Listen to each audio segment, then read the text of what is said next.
rip sessions. We never get enough. Big hits, hold that card up high. Old time fun and a wild surprise. A wild surprise.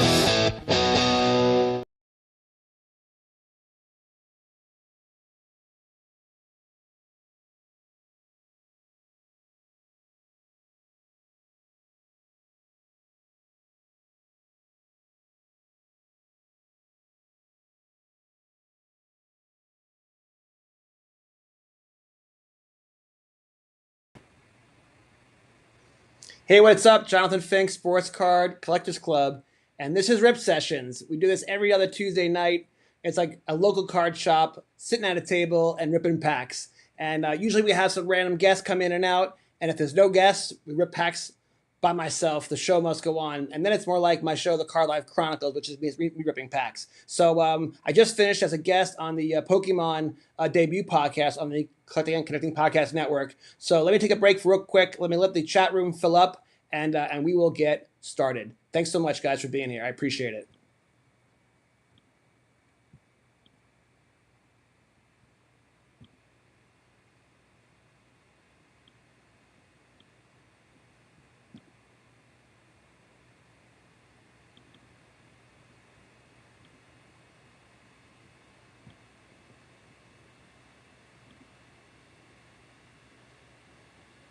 Setting up the YouTube, it was not synced up right. There we go. All right, we're good. All right, so we're live. We're gonna rip some packs, and I'm making no mistake about it. I'm wearing a basketball jersey, and we're gonna search for Dylan Harper rookie patch autos. We got more Topps Chrome tonight. So let me take a quick break and get recharged, and then we're gonna have some fun. We're gonna have a rip session. Here we go.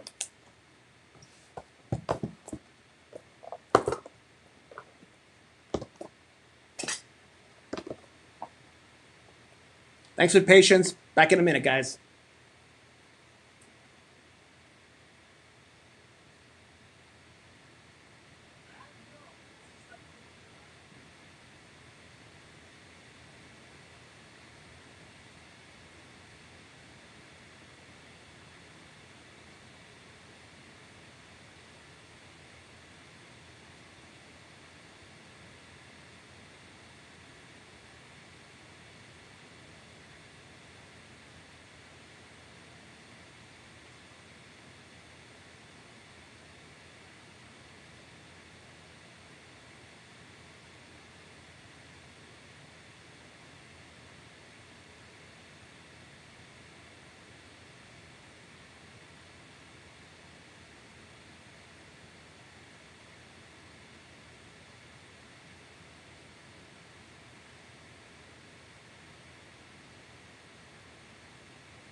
Have created community. So let's talk about that. I went to Rip Night at your shop. Let's rip another pack. And I went to your Rip Night 2 years ago, and it was one of the best. I wrote about it in volume 1. It was one of the best times I've ever had. You guys had this giant scoreboard where you had the chase cards, and everyone can buy whatever product you wanted, like buy 3, get 1 free, whatever product, whatever it was. You then, if you pull a Bronny James, you then get another blaster. Or I pulled a Reed Shepherd auto, and then I got a free T-shirt. And I sat around the table with strangers and had the best time ever. So let's talk about how important community is, and what you guys do is provide an anchor for community in our town. How important that is. Yeah, definitely.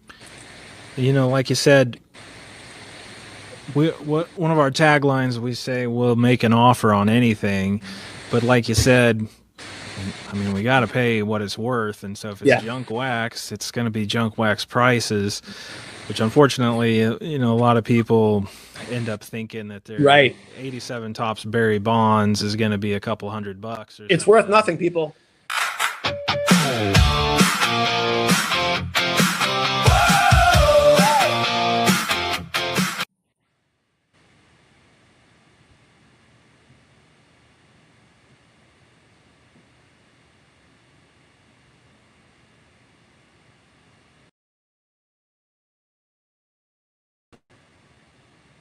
about the reaction of the players, the other players, yeah. when they see this bat putter? Are they Yeah. flipping out? They freak out when they see it? And they see it and they're like, they just stop. Yeah, let's go. Yeah. The reason why I asked that question is because I had that experience literally yesterday. So when I first got the bat putter, I think I bought it 6 months ago, and it's customized for the Republic Baseball League, which is so cool. And now that I realize, now that I love it so much, and I got to use it yesterday, I'm like, I got to start buying them for different people. Like anyone's a guest on my show, they're gonna get a bat putter, okay? Yeah. But the point is, I never use it because I thought it was too sacred to me. I keep it in my office like a sacred shrine. It means so much to me. But then I was like, after watching all these videos and stuff like that, I'm like, you know what? There's this indoor amazing place in Kansas City called Tap-Ins. Okay, they have an outdoor putt, but also indoor.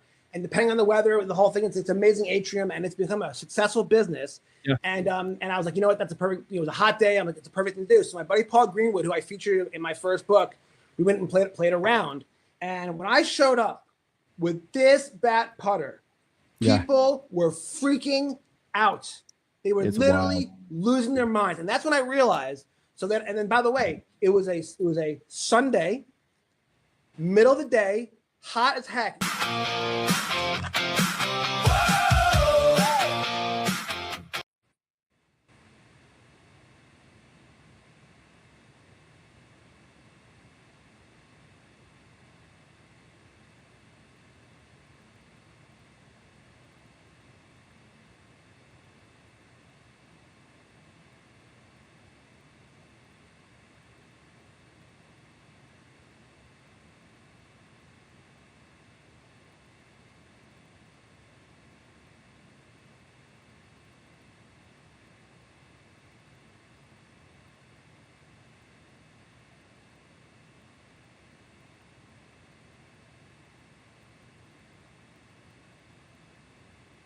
Some great sports card stories from across the U.S. and talk to an author from nearby Leawood, Kansas, who has written a book about returning to collecting after 3 decades away.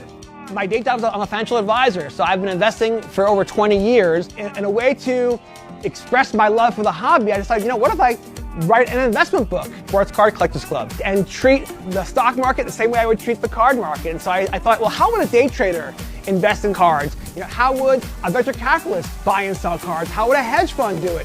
As I would go through my trials and tribulations, I realized that for as much fun as I was having investing, there was something missing. And one day I was watching the Royals game on television, and it was a rain delay.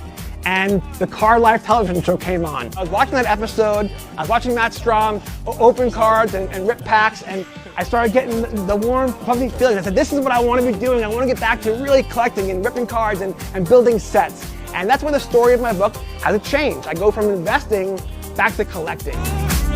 I'll also open a variety of boxes from different sports. So he hit the home run off me in like the 7th inning. And then in the 8th inning, JT hit a double, so he's standing on second.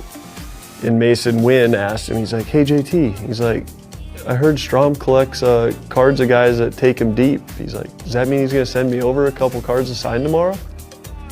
And after the game, we had won. I mean, winning is the only thing that's important to me. So it's like, I was good after the game, whatever, and JT comes up to me and he's like, hey Stromy, he was really genuine. Like he wasn't taking shots. And I'm like, what are you talking about? He's like, well, when I got to second, Mason asked if you're gonna send a card over for him.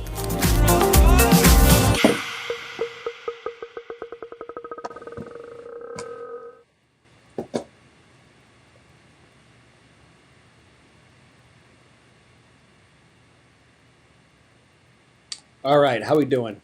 It was like it just ran a commercial, I think, without me. That's crazy. But we got 11 people in the chat. We're ready to get started. Thank you so much for joining me tonight. I appreciate it. This is the Rip Sessions with Jonathan Fink. Since I'm going solo tonight, the format's more like my other show, the Card Life Chronicles, where I spontaneously do hobby updates and live pack openings. And yes, I'm still obsessed with Top Scrolling basketball. And it's not because I'm chasing Dylan Harper's rookie patch auto. I'm not even that concerned with pulling any major heat, any cards. I just love basketball. I've been writing the book, The Basketball Gods Are Real, and I'm just all consumed with basketball, and I'm collecting the jerseys, and I want to rip the cards. I just want to be thinking about basketball day and night. So if we do pull a numbered card or an auto, we will celebrate. I did a 30-minute mini live rip session for the Card Life Chronicles before the Pokemon show that I was a guest on. And if you haven't watched that show, go check it out on Collecting and Connecting Network. Great episode, the maiden voyage, the first episode of the Pokemon Collective podcast, and that was so much fun. But anyway, during my pre-rip session, I did pull this auto. I looked it up on eBay. It's only selling for like $8, so nothing major there. But you know what? It's better than nothing, and it was nice to finally get a hit. So that's pretty cool. So yeah, that's awesome. Oh, Paulie, I was wondering, you put those clips on? You are amazing. I was wondering, I'm like, the Pokemon gods do that? Like sports card gods activated it? Whatever. That was pretty sick, dude. Thank you very much. I should probably have that in my intro anyway, shouldn't I, right? So yeah, so my Pokemon book has been really interesting. I've published all my books on Ingram Spark. They're the publishing company that I use for printing. I was ready to use them again, and I have the Pokemon Gods Are Real manuscript ready. I had the book covers ready, and I went to the website today, and I created the profiles. I downloaded the ISBN numbers and all that stuff, and the files would not upload. The website was like not working, and I'm like, are the gremlins? Is it gremlins getting at me? Is it Mercury and retrograde? Like, what's going on here? You know? And then so I went and did some other stuff. Came back from a walk, and then when I came back, the whole website was down. Completely shut down. That's never happened before. Very, very strange. I hope the company's doing okay. Maybe they had a cyber attack. I don't know. I hope they're not in financial problems. But you know what? I thought that was a sign from the Pokemon guys, because there was a debate when I first started publishing. Do I use Ingram Spark, which is a very reputable, but not as well known as Amazon's KDP program. There's pros and cons with Amazon. They want exclusivity, so like you can only be on Kindle, but they'll pay you much more, and you also can be part of their Kindle Unlimited program, where people have a membership and then they get to buy books, download as many books as they want, basically for free once they've already paid that fee. And so, as a writer, it's a chance for you to get your book in front of lots of people, in a very big way. But its distribution is limited. So I always wanted to go with Ingram Spark because it's global distribution. Plus, your books are not just sold at Amazon as they are with the KDP program. They're sold at Barnes & Noble, they're sold at Target.com, they're sold at Walmart, they're sold everywhere in the world too. So I've liked that. And so I've made probably less money per book, but I've had more reach, more distribution, but also maybe less marketing power behind me. And so with my Pokemon book coming out, I've been rushing to get it ready for September 16th, because that's the 30th anniversary of Pokemon, and I thought it would be appropriate to put the book out at that time. And I finally had the files ready a month ahead of time. I'm in good shape, and then the website's not working. And I'm like, oh God, what do I do? Because it takes time for the books to get set up. And so, you know what? I thought, all right, this is a sign from the universe. Let me maybe put this Pokemon book on sale through Amazon, because if I put it on through Amazon, I'll put it on through the Amazon exclusivity program. And then, the truth is, this is the kind of book that really does have mass appeal. Pokemon is so popular, and the 30th anniversary is going to be a really big deal. So I said, all right, I'll give it a go. And I spent all day getting it set up, tax ID numbers, banking, routing numbers, getting everything linked. And it turns out the ebook, which is actually with Ingram Spark the most difficult part of the process, I was able to get up super quickly. And then the paper book and hardback got hit a snag because the book covers that I had designed by my book layout designer, it's a different format for Ingram Spark. And so with the paperback one, I accepted it, and I thought it would work. And then I have 4 or 5 copies on order. And then when I saw an example of one, the book cover is out of line. So I've sent my designer new metrics, but they work overseas.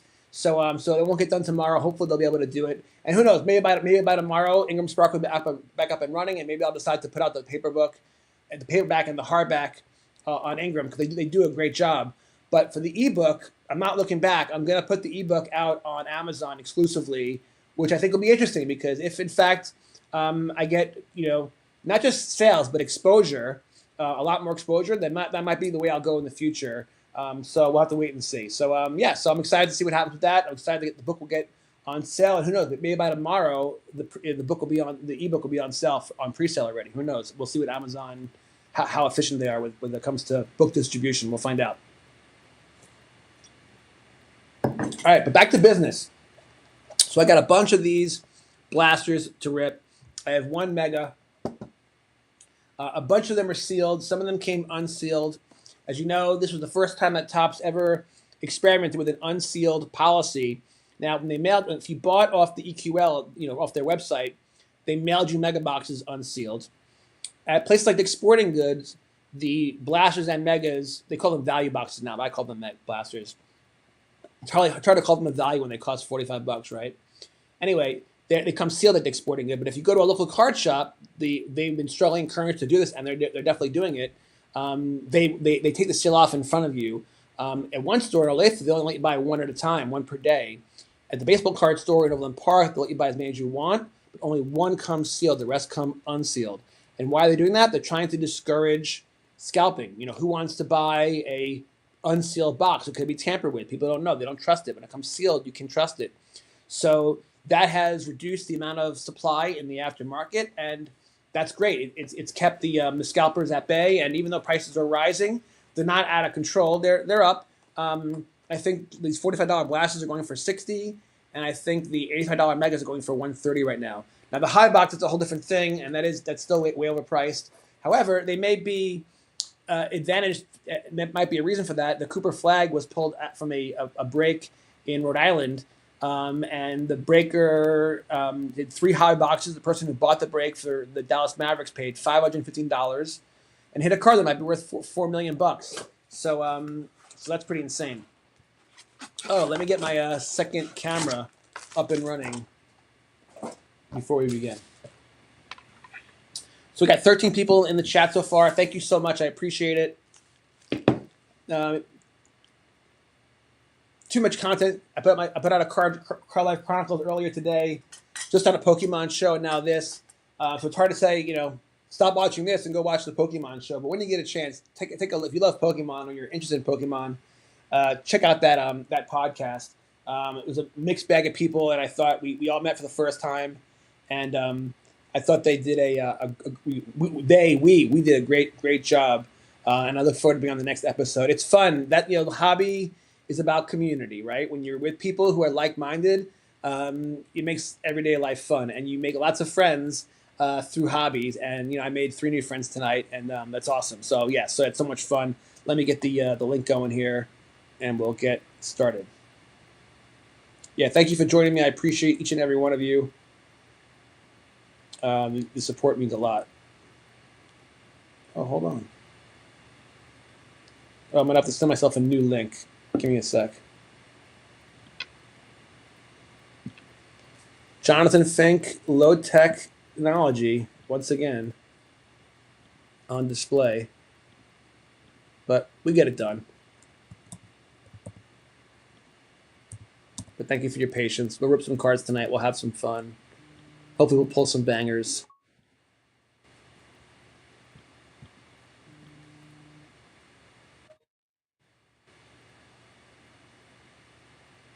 No, I sent it to myself, probably. Oh, maybe you just sent it to me? Hold on. No. Sorry, guys. We'll get it set up. I know what to do. Somehow the link needs to be refreshed or something, probably. It didn't work. There it is. There's a new one. All right, we're good. I'm good.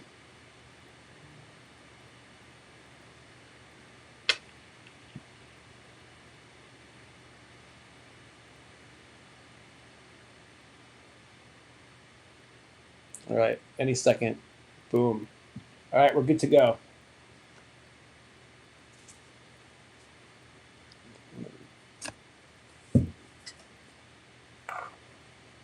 All right, as always, we'll set up a gallery for the big hits.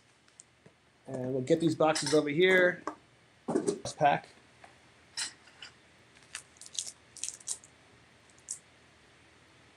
New pack. It's stuff like this, It's a good pack. It's a win, especially if you're from New York. You're really excited to pull a Cat Ray Wave. Cat, by the way, is really into this hobby, and he's been a great ambassador for the sports card hobby. I think he's got a genuine interest in sports cards, and I think he likes V-Friends too. So that's awesome. Michael Rubin always talks about 10x in the hobby. I think whether these athletes are getting paid or not, which they could be, doesn't really matter. Getting famous people involved in sports cards is going to boost the hobby. Look what happened when Logan Paul got involved with Pokemon, right? It became huge. He was a big big reason for that. So I'm wearing another jersey. This is my KU alternative jersey. I'm not sure they even really wear this jersey in real games. Maybe like once or twice. Here's Mikal Bridges. Go Knicks. I think I have now 5 jerseys in my collection. Bam, Adebayo, and then Kuminga. I only have 2 hockey jerseys. I only have a couple of football jerseys.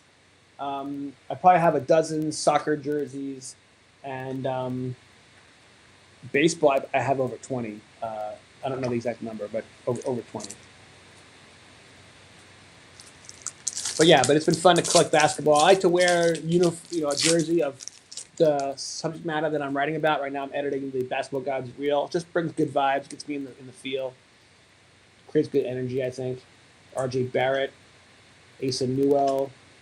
Here's a Dirk Nowitzki clutch dream. What do you guys think about having veterans in these sets? Thumbs up or down? I think it's kind of interesting. It's like kind of filler, but if it's a rare card of someone that you really love, then it's probably super awesome. And there's a Caleb Love. Yeah, so one of the questions I got asked tonight, which I thought was interesting, was the similarities and differences between the Pokemon market and the sports card market. And my answer was, hey, first of all, great question. And I thought, from a collecting standpoint, it's very, very similar. Favorite, super collecting, building sets, and all that stuff. But from an investment perspective, I thought it's very, very different. Not a fan. Once you stop playing, no more cards. I think that investing is much different because injuries happen in sports. They don't, Charizard never sprains an ankle, never pulls a hamstring, never can have a Tommy John surgery. So people know, like in baseball, that pitchers are not very valuable because they get injured so much and whatever, and most people want to own home run hitting baseball players. But it's also the fact that, Cooper Flagg, everyone remembers, that card's going to go for $4 million, $5 million. But I have a chapter about him in Volume 2, The Flip Life, because he was the chase card even in last year as a college player. And people were trying to get his card out of the Bowman basketball and his autos, and his prices were rising big time. And then he got injured and pulled a string the hamstring during March Madness, and Duke was not good enough without him, and his card values temporarily tanked. Of course, since risen, thankfully he's been healthy and had a great season. I guess he was also Rookie of the Year now. But ankle injuries are tricky. When Zach Edey, a guy that I try to super collect and invest in and featured in Sports Cards Volume 1, he's a 7'6" dude, and when he sprained his ankle, he never really got healthy, and he re-injured it several times, and it plagued him throughout his entire rookie season, and it torpedoed his investment values. By the way, he did make second rookie all-team, which I think is commendable given that he battled injuries all year. There's Paul George. There's Danny Wolf. There's Tyrese Halliburton with the red, white, and blue. Hopefully he's fully healthy. And then a base for Bogdanovic. Bus pack. This is the last pack of that first blaster. Oh, I get it, Paul. You're talking about veteran cards as comments and stuff like that. You think it's kind of weird. Yeah, I agree. If it's a cool Kaboom, imagine getting a Kareem Abdul-Jabbar Kaboom. Or how about this? I picked up this. What did I do with it? Oh, yeah. Hold on. Check this out.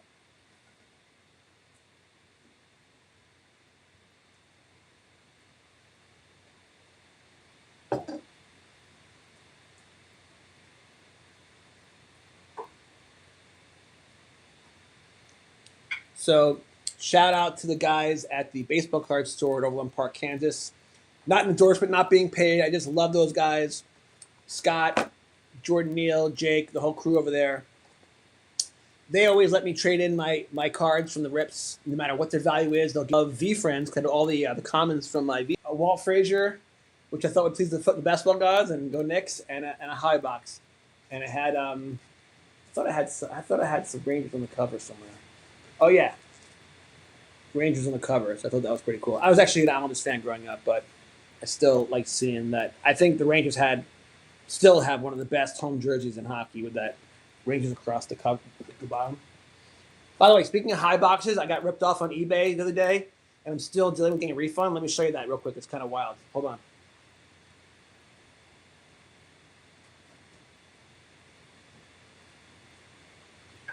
I paid $60 for a 1986 high box, which is a much rarer. Believe it or not, junk wax is becoming rare, guys. It's a bull market coming. But anyway, this is one of the more expensive boxes from the junk wax era, a little harder to get. I think the baseball card store has one on sale for like $65 maybe. But I saw one on sale at an auction. I think it was like $45. Once you pay tax and shipping, whatever, maybe it came to like $55. Maybe even came to $60. But I get it in the mail. Check this out, guys.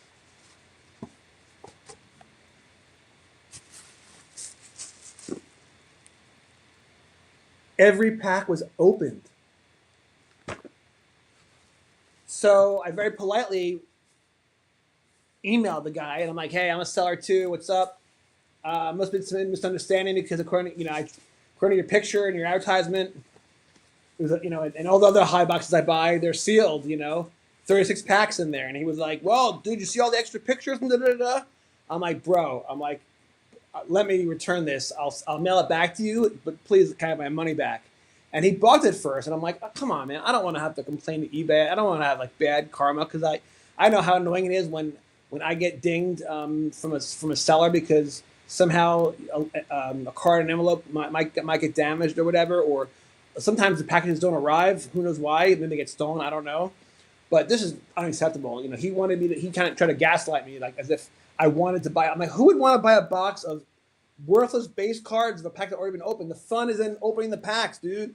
So I did eventually have to submit a thing, and I haven't seen any notice from them. It's been a few days. So I don't know if I'm going to get my money back, but I still have this here. But it's worthless to me. I've not even actually looked at the cards. Maybe they actually are all there, and maybe they're in great shape. But that's not the point. The point is you're buying a box because you want the packs. So I hope I'm going to get this back, and I'll be able to mail it back and get my money refunded. If not, it's just going to go right to the baseball card store. I'll trade it in for whatever I can. So anyway, be careful what you buy on eBay.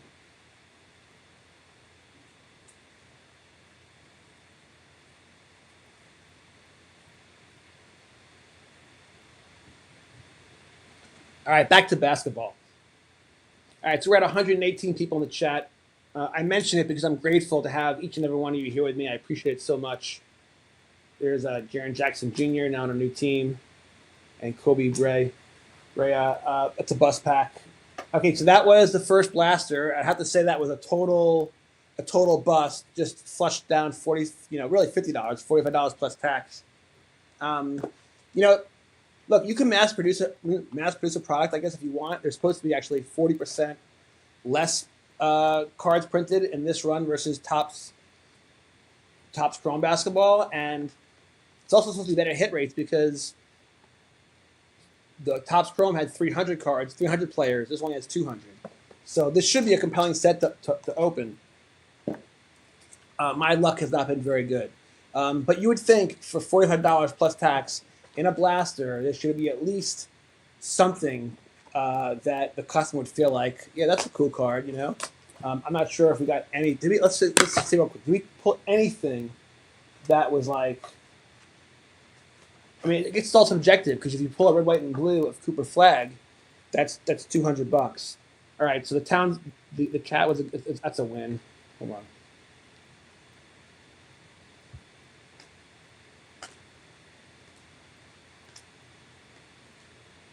Ruka,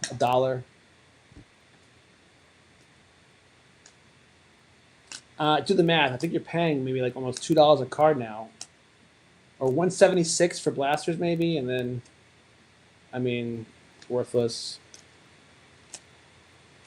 We'll keep that one that's $2 or $3. $2 or $3 maybe. So I'd say, what do you think? Let's see, 5, 6. Maybe we got $11 back in value out of 50. So like I said, 85% of the time you're going to get a bus pack, and a bus pack means you're going to lose almost all your money. So I think these few cards are a little bit of flip on eBay, and for me, it's cool because I'm living the flip life. I use eBay as an excuse to sell cards so I can insert my advertisements for my books in them. So it's like a whole justified experience. It's a whole way for me to enjoy this hobby. But I only do it for that reason. And to now have a YouTube channel, of course, as well. But don't rip wax because it's a good investment. Do it because it's entertainment. because this is another example of it's a horrible, horrible investment. Real quick, the chat is just starting to blow up. Poke Economist, great speaking with you tonight, bud. Had a great time. Going to grab some sleep before work. Yeah, dude, I know the time difference in Scotland's insane. Dude, you are a great host, Sean, and I love being on the show, and you're my new best friend, and I look forward to doing it again, dude. Absolutely. God bless you, dude. That was awesome. Cart Pigs, I've seen you before. Yeah, throwback players, like comment is good, but make the top tier players rare. Yeah, I agree.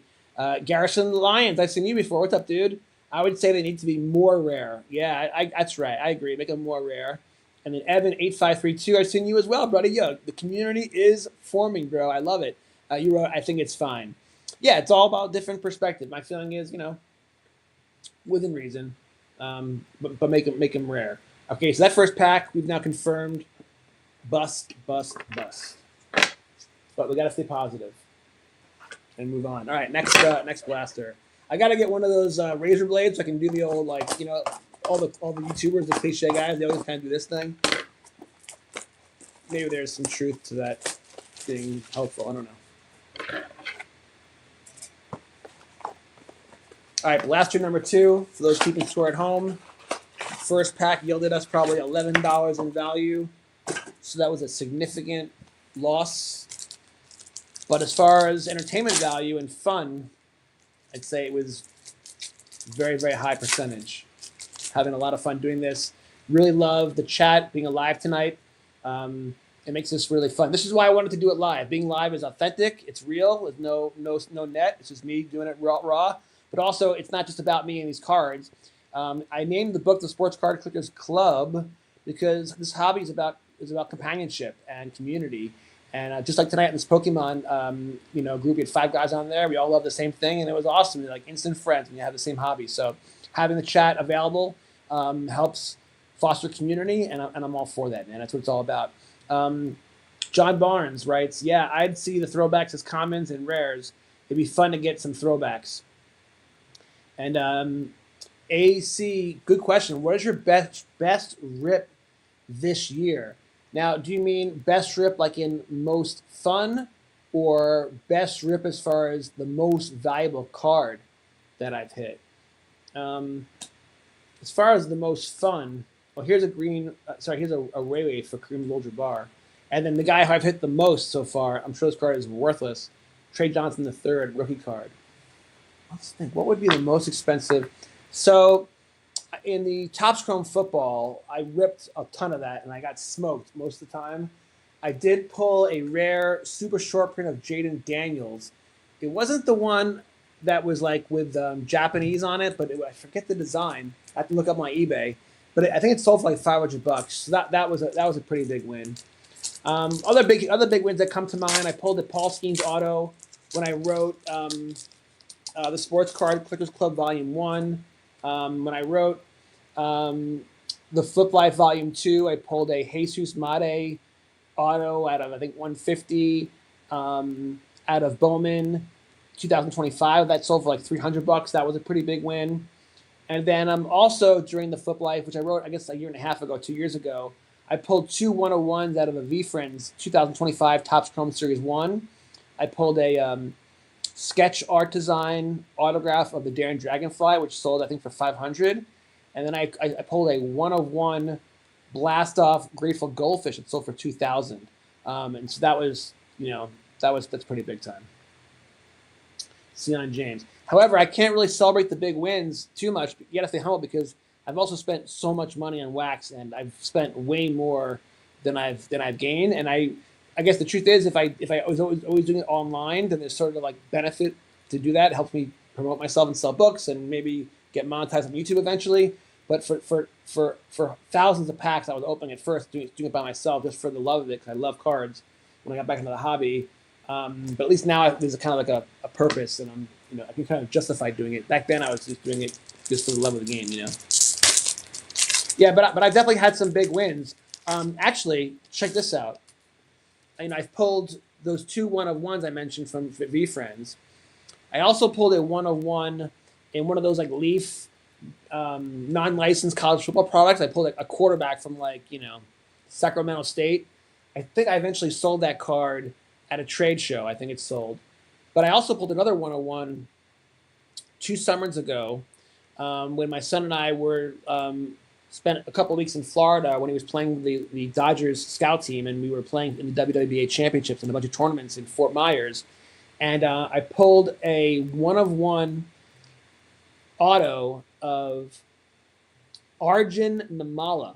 Arjun Namala just got traded like 2 weeks ago at the trade deadline, but up until recently, he was the number 1 draft pick and number 1 prospect from the Toronto Blue Jays. He also happens to be the first Indian-born player. So if he makes it to the major leagues, he'll be the first Indian-born player. And so I think this card could be worth a lot of money. I actually have it on sale on eBay just for shits and giggles at $49,000, figuring that maybe it's some rich hedge fund guy or doctor and someone in Toronto would want to own that card if he eventually gets called up. Let me show you the card though. It's a beautiful card, and I did send it to PSA, and it's one of the best grades I've ever gotten. So hold on real quick. Let me also finish this pack.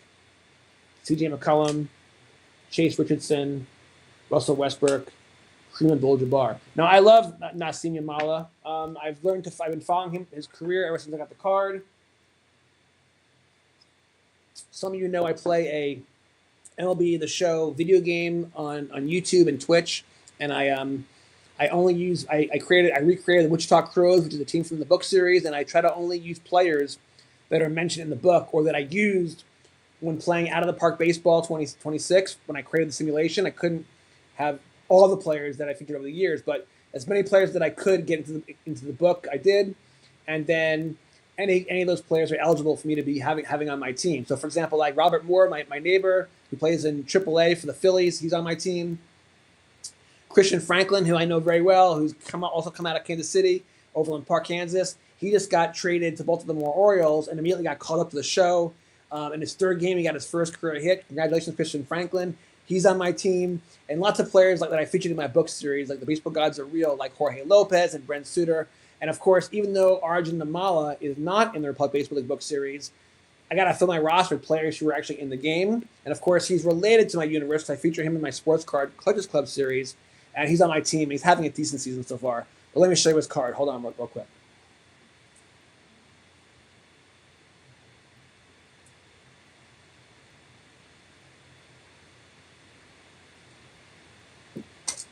So what's interesting is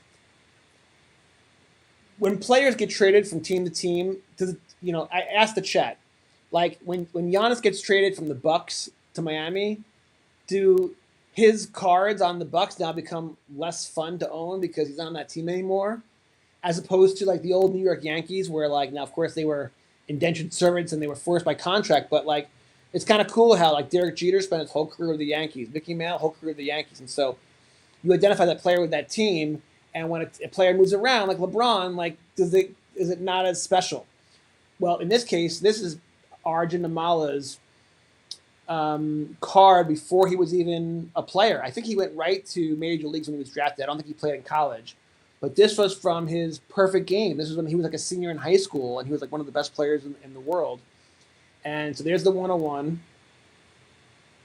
And it's a Genman 10 card and an Auto 10. So in my first book, the Sports Card Collectors Club, I did a whole thing on grading. I spent a lot of money on grading, and I lost a lot of money because of grading. Because when you think a card's 10, and then it gets a 7, and then it's worth nothing in the market, because these days a PSA 9 is basically like it's being raw. Everyone wants the PSA 10. There's an obsession with the 10. Now with the older vintage cards, less so, because it's so rare to find 10s.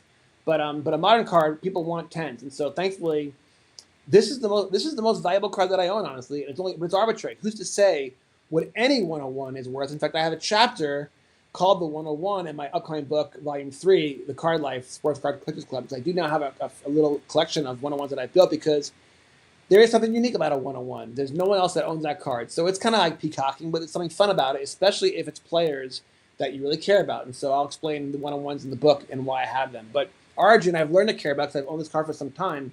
But frankly, I would love to sell it because I would love to have a big sale that could then fund my hobby for some time to come. When I write books, most of the books are based on opening packs and writing about the experiences and stuff like that. So my career cost me money, including this show. When I rip cards, that cost me money to do that, my own personal money. Now I do it through my LLC, through Polygons Publishing, so it's a write-off business expense. So it's clever how I've done it, but it's still money out of my pocket. I can use that money to go on vacations and other things, right?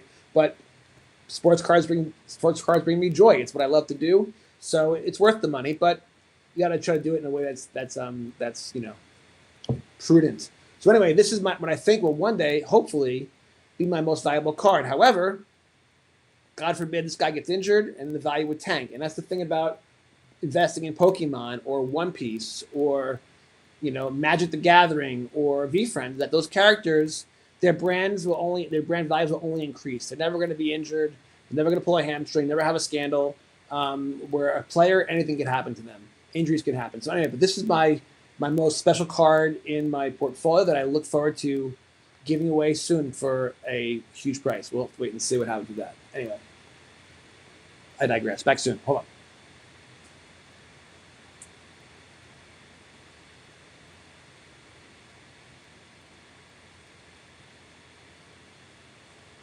So given that I've now demonstrated that I have a good track record of pulling one of ones, of course, I've only been back in the hobby since the pandemic, so like 5 or 6 years, and I've now pulled 1, 2, 4 one of ones.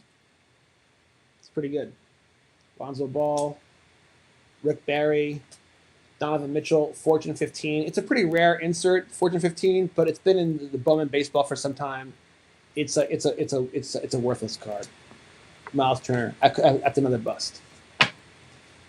I should have like a scorecard of good packs versus bust packs. If I did, I would say it's mostly been bust packs. But we now have exactly 584 people in the chat.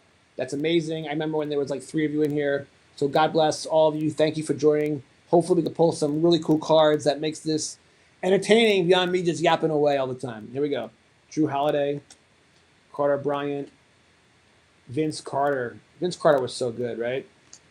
And then another worthless rookie. No offense to that guy. All right, 2 packs to go in this blaster.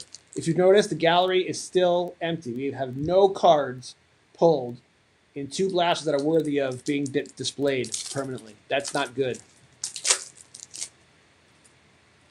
But it is the reality of pack openings.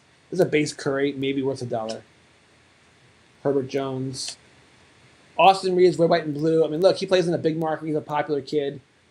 $3 maybe. And then Jalen Green. So I have to say another, you know what it is, another bust pack. All right. Last pack magic, activate sports card gods, because it's been not very entertaining with these weak packs. So let's get some good shit going here. Here we go. There's Giannis in his old uniform. Hamachimura. Zach LaVine, red, white, and blue. And Liam McNeely. Let me say this about Liam McNeely. Obviously, Con Knuckle is the big rookie patch that everyone's chasing. And by the way, he's still available. That patch is still available. But this guy I watched play during Summer League, and he was pretty good. I think he has some promise. Probably not going to be drafted on my fantasy basketball team early this year, but he's a guy that I'm going to watch. I'm going to watch his career and see how he does. All right, let's go blaster, another blaster. I actually only have 1 mega left. The rest are blasters. The megas were in less supply, and I think they were more popular. I noticed at the local sport card shops, they sold out of megas before the blasters. That was true at Art of Sports in Leawood. That was true at Dick's Sporting Goods. So maybe there's a reason for that. I'm not sure. Actually, I have an idea for the reason.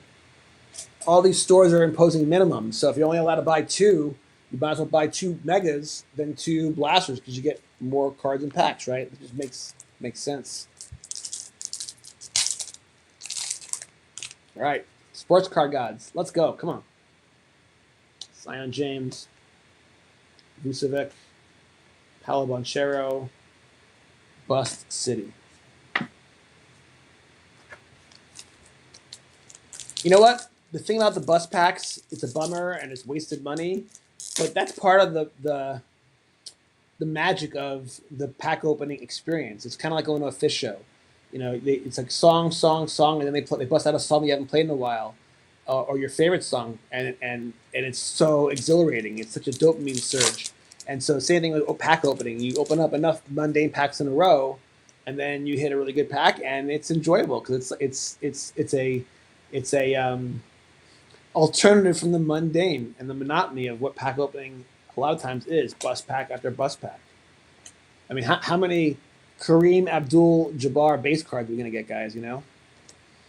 Catherine, welcome, Catherine. Catherine says she wanted some throwbacks. Well, guess what, Catherine? It's not a Ray Wave or an X Factor, but it is the Skyhook, Kareem Abdul-Jabbar, one of the most important figures in NBA history, both on the court and maybe more importantly, off the court. And Jalen Green. Even though it's got a throwback Kareem Abdul-Jabbar, also known as Lou Alcindor before he became a Muslim, just a base card.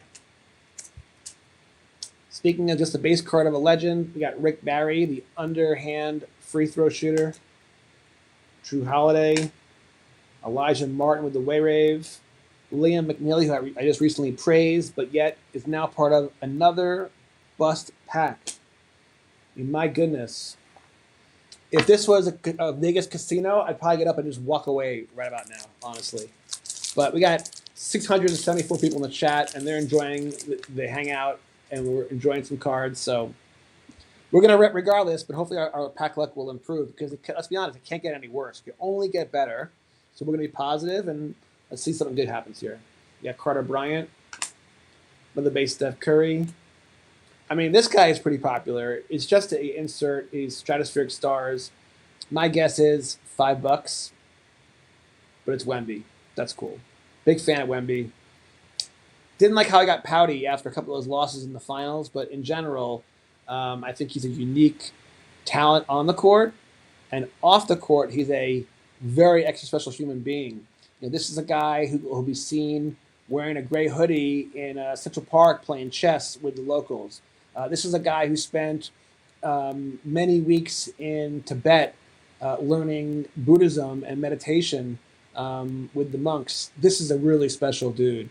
I wish him well. I wish him good health, too. He had a scare with his, I think they call it thrombosis. It's a kind of blood disorder he had 2 seasons ago. If you remember, his card values tanked shortly thereafter. People thought his career might be in jeopardy. He had to end the season early.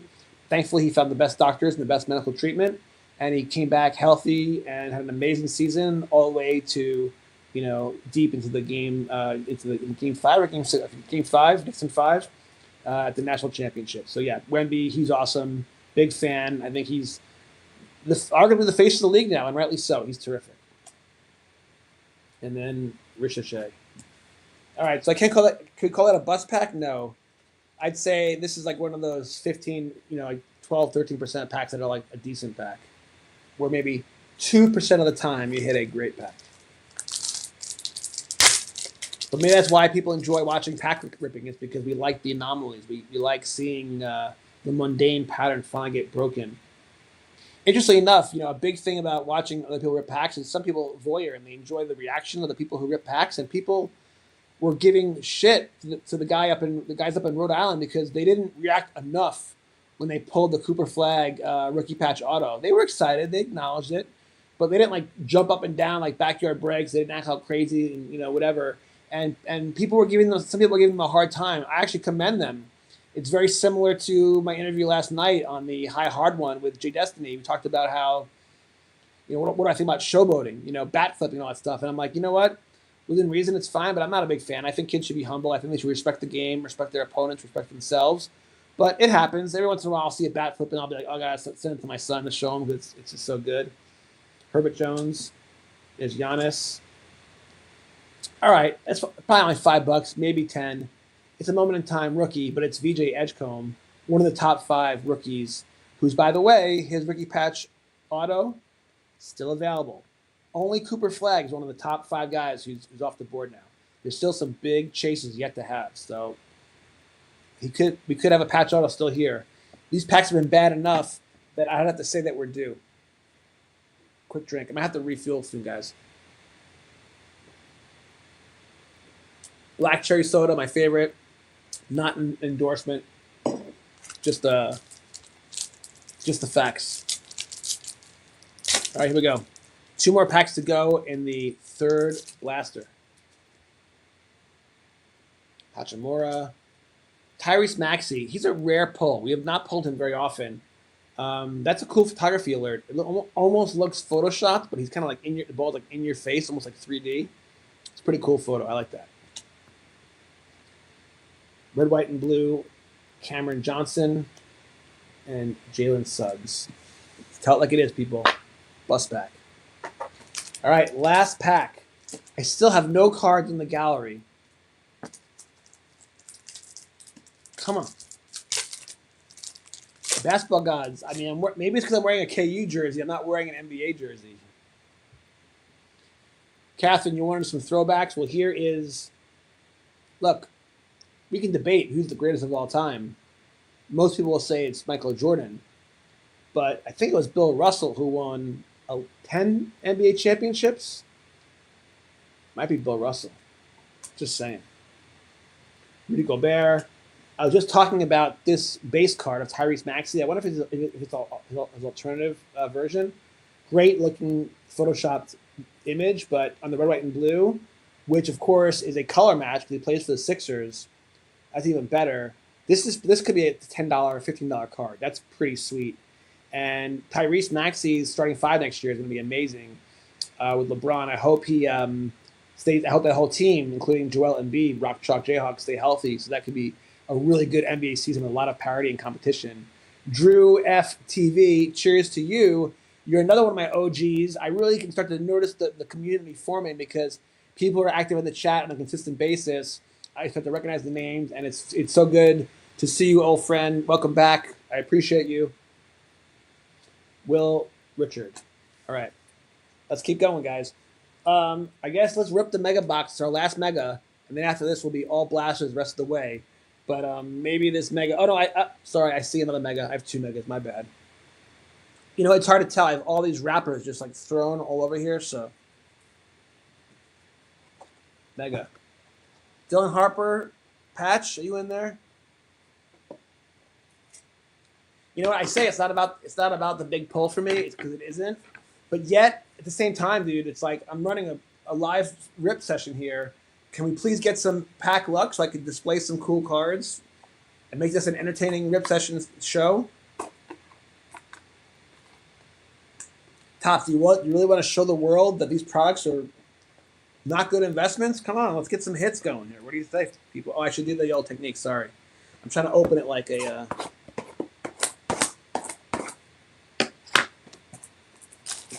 All right, the chat is growing. We're now at 783 fine people. Thank you, each and every one of you. I appreciate each and every one of you. God bless each and every one of you. By the way, I don't ask enough. I probably should ask more often.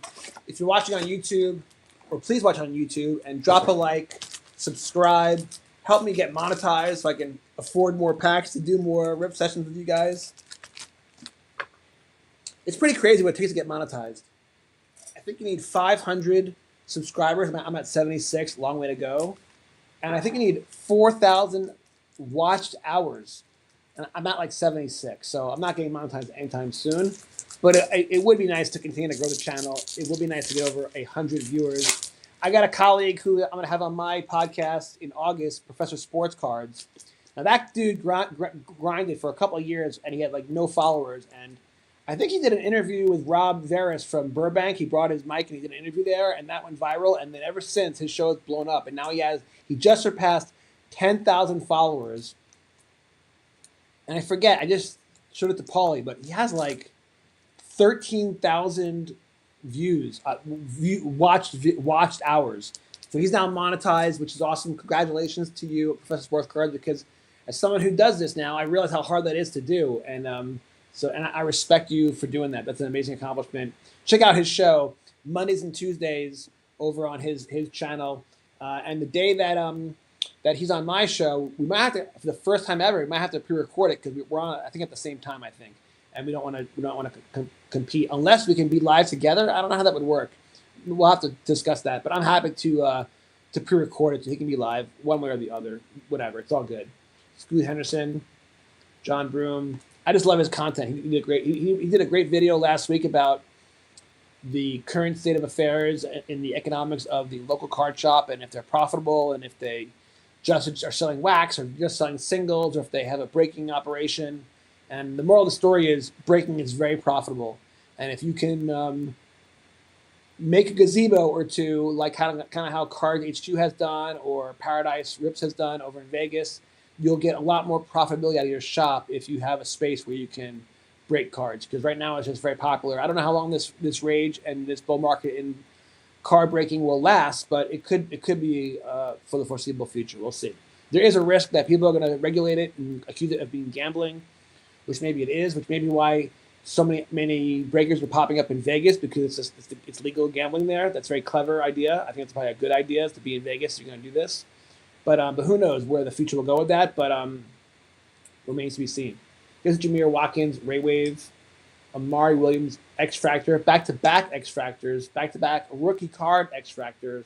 Here's Colin Murray Boyles. And then first time we've pulled this guy in maybe ever, base card Desmond Bain.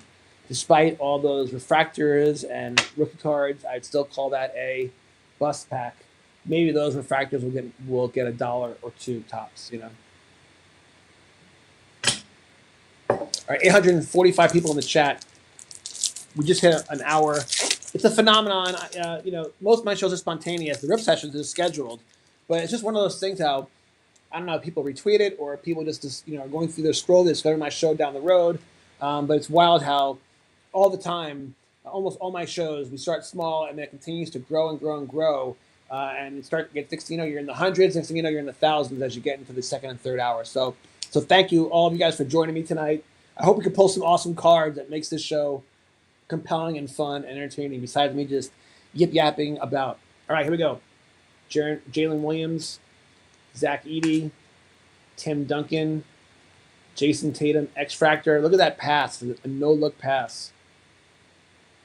Andrew Nembhard, X-Factor. There's a veteran, but not a legend, Carmelo Anthony. He didn't play very much defense, let's be honest. But he had a great smile, and he definitely could shoot. I thought he was a bigger deal in college. In college, he was really a force to be reckoned with. He was probably one of the top 15, 20 scorers every year, but never was on a team that was really worthy of making a long, decent run. There's the Ant-Man, Dylan Brooks. I mean, I love Jalen Brunson. He was so special this year. He was so clutch in the playoffs. If anyone deserves a insert for Clutch Gene, it's Jalen Brunson. And I do believe we finally now have our first card worthy of the gallery. Not because it's worth money. I'm guessing it's worth $5. Because he is such a badass and he is a champion and he is worthy of greatness. I am a Knicks fan. Not diehard like guys like Gary Vee and Paulie are. But I've always enjoyed the Knicks. My son's first game ever was at Madison Square Garden during Lynn's Sanity. And I mentioned that actually a couple times in my new book that I'm writing, The Basketball Gods Are Real.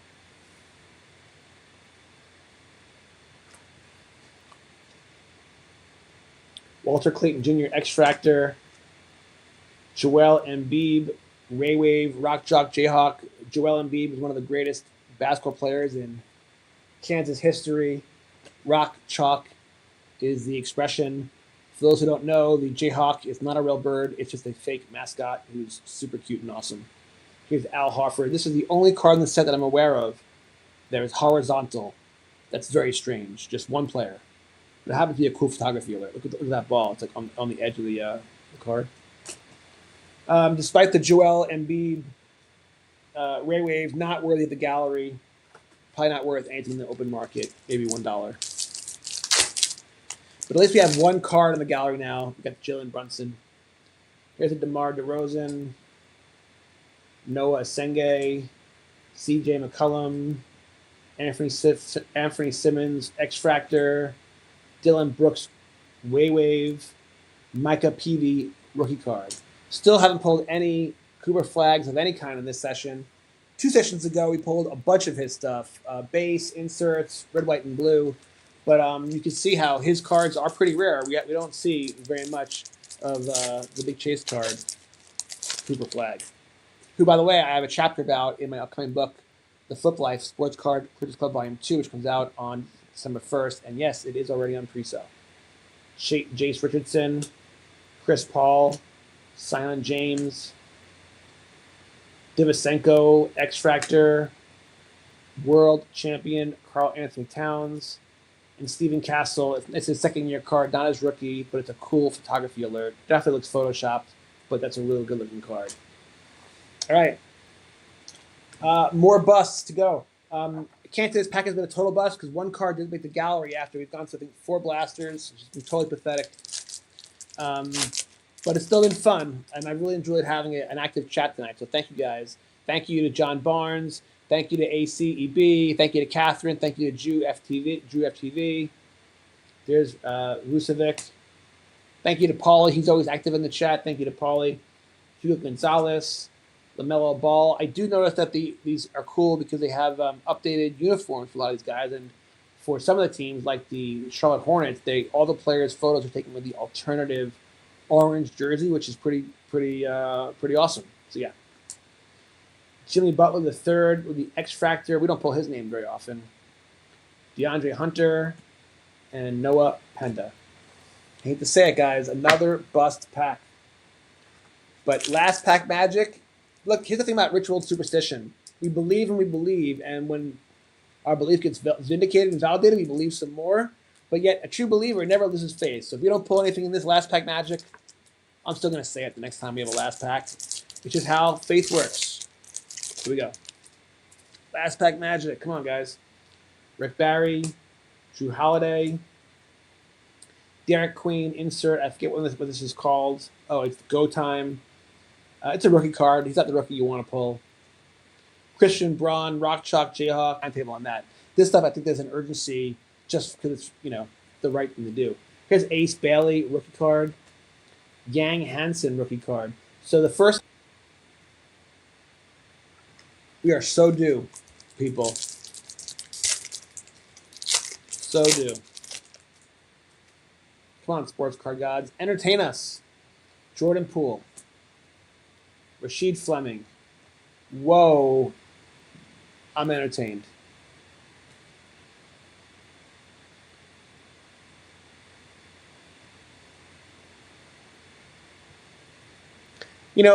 People debate about overprinting the current market and the over-parallelization of the cards, but I personally think the parallels, whoever invented the parallel is a genius. I think it's added a lot to the hobby.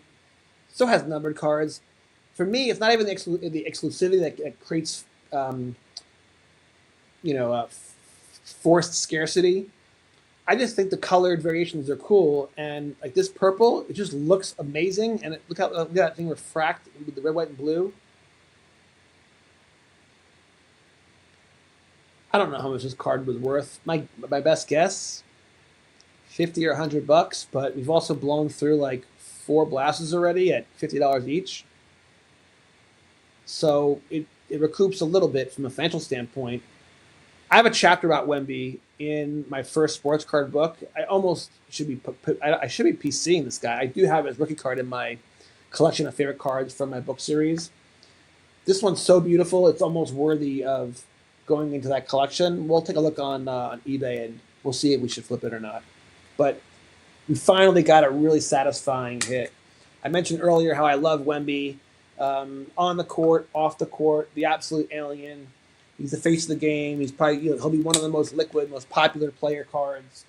And this gallery has gotten very lonely, and it's interesting because the NBA Finals was San Antonio Spurs, New York Knicks, and there was a lot of times when Wemby and Jalen Brunson would go head to head. And I thought it was so awesome how Jalen Brunson was such a bold player that he would try to shoot threes right over Wemby as Wemby would try to block him. And I would always be like, well, how did that mismatch happen? How does Wemby wind up guarding Jalen Brunson? And a lot of the time those shots missed, but I respect Brunson. He was so fearless. Bust back. 3 more to go. Quick break. 5-10 minutes. Got to get a drink. Bathroom. Another drill. This chat's so good that every time I leave, I always feel like when I take a break that people will move on, they'll click on something else. And every time I leave and come back from a chat, there's always more people in the chat. It's an amazing phenomenon. It goes back to the idea that the longer you're live, the more people join the chat. And it's probably a function of the fact that as time goes on, if there's more likely that people who are scrolling are going to see your video. And I think people maybe are inherently attracted to live video over recorded stuff. And so that's how maybe it grows. Who knows? I have no idea. It's a mystery to me. Grayson Allen, Brooks Barnheiser. We've already pulled this, and we probably should have put it in the gallery the first time. So we'll put it in the second time. VJ Edgecombe, moment in time, rookie card. What's the moment in time?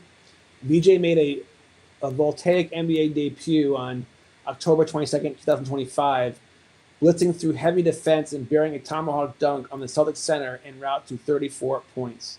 All right, so the sports card gods are obviously telling me put it in glass because we pulled it again. And it's obviously not that rare. We've pulled it twice, but we've only pulled up two moment in time inserts at all, both times VJ out of 5 blasters, so it's pretty rare. We'll listen this time. We'll put it in the gallery.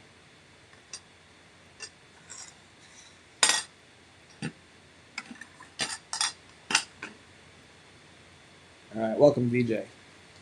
Jason Tatum, base. 2 packs to go. Then a quick break. Julius Randle, who got traded from the Knicks for Cat. It's interesting, right?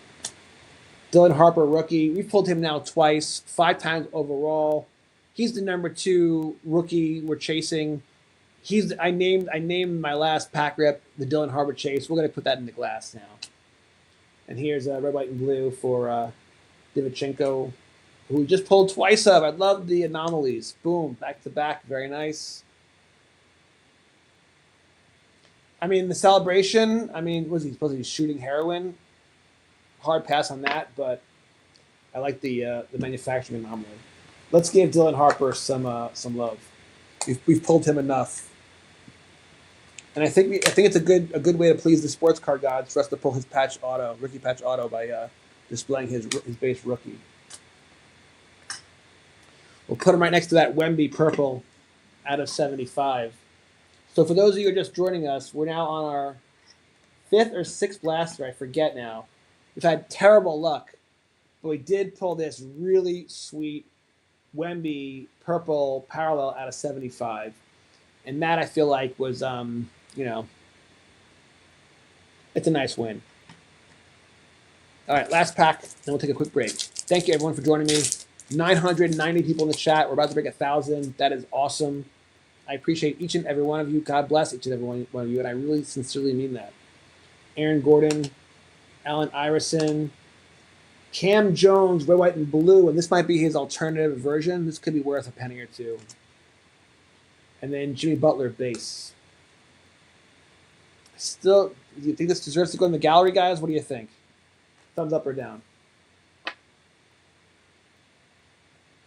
I'm going to say no. Okay, I'm going to get a refill. I'm going to try to walk my dog real quick. Not walk him. I take him out back, make sure he's happy. And then we'll be back for some more. We'll keep ripping. Thanks for joining us. Let me stack some boxes here. Hold on.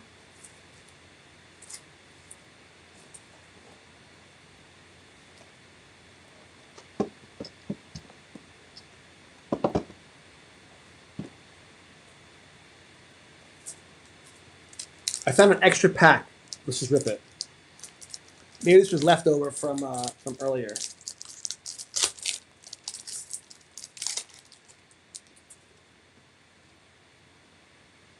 Tobias Harris. We've never pulled him before. Jaylen Brown. Whoa! The random pack on the floor. What? Dude. An activators insert from Wemby.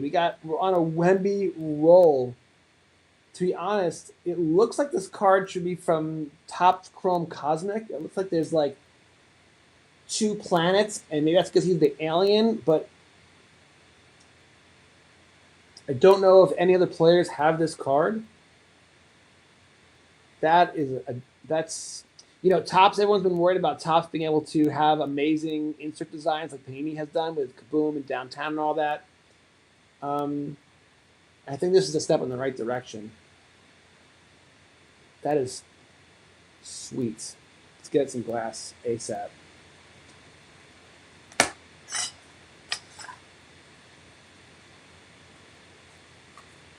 So things are starting to improve. We really were slumping.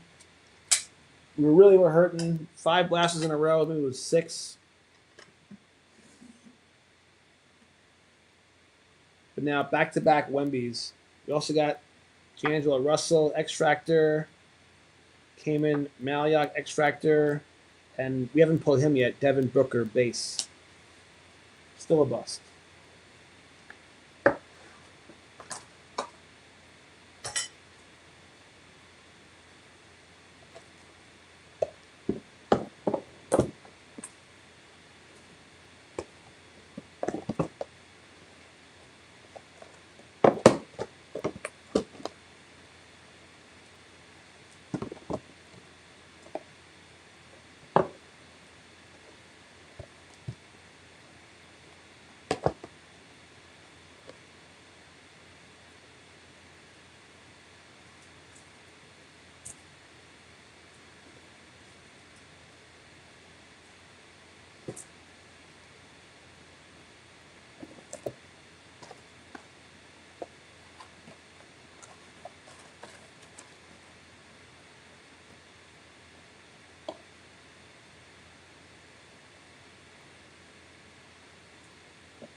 All right, Paul, if you're still watching, you can run some kind of advertisement like you did earlier.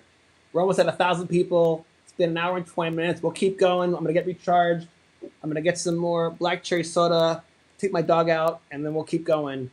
So, Catherine, ACEB, Drew FTV, John Barnes, all you guys in the chat, thank you, each and every one of you. God bless.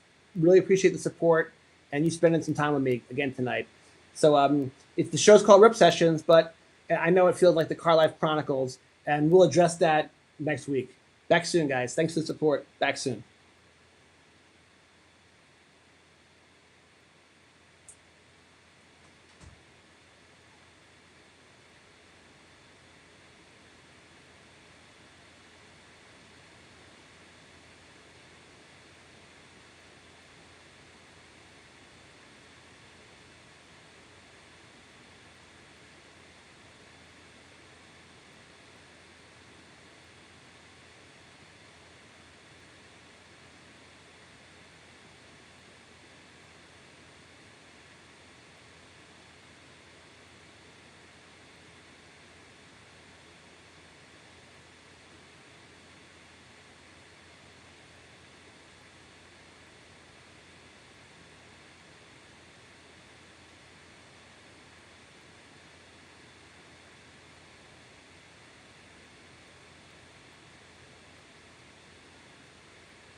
All right, we're back, chat.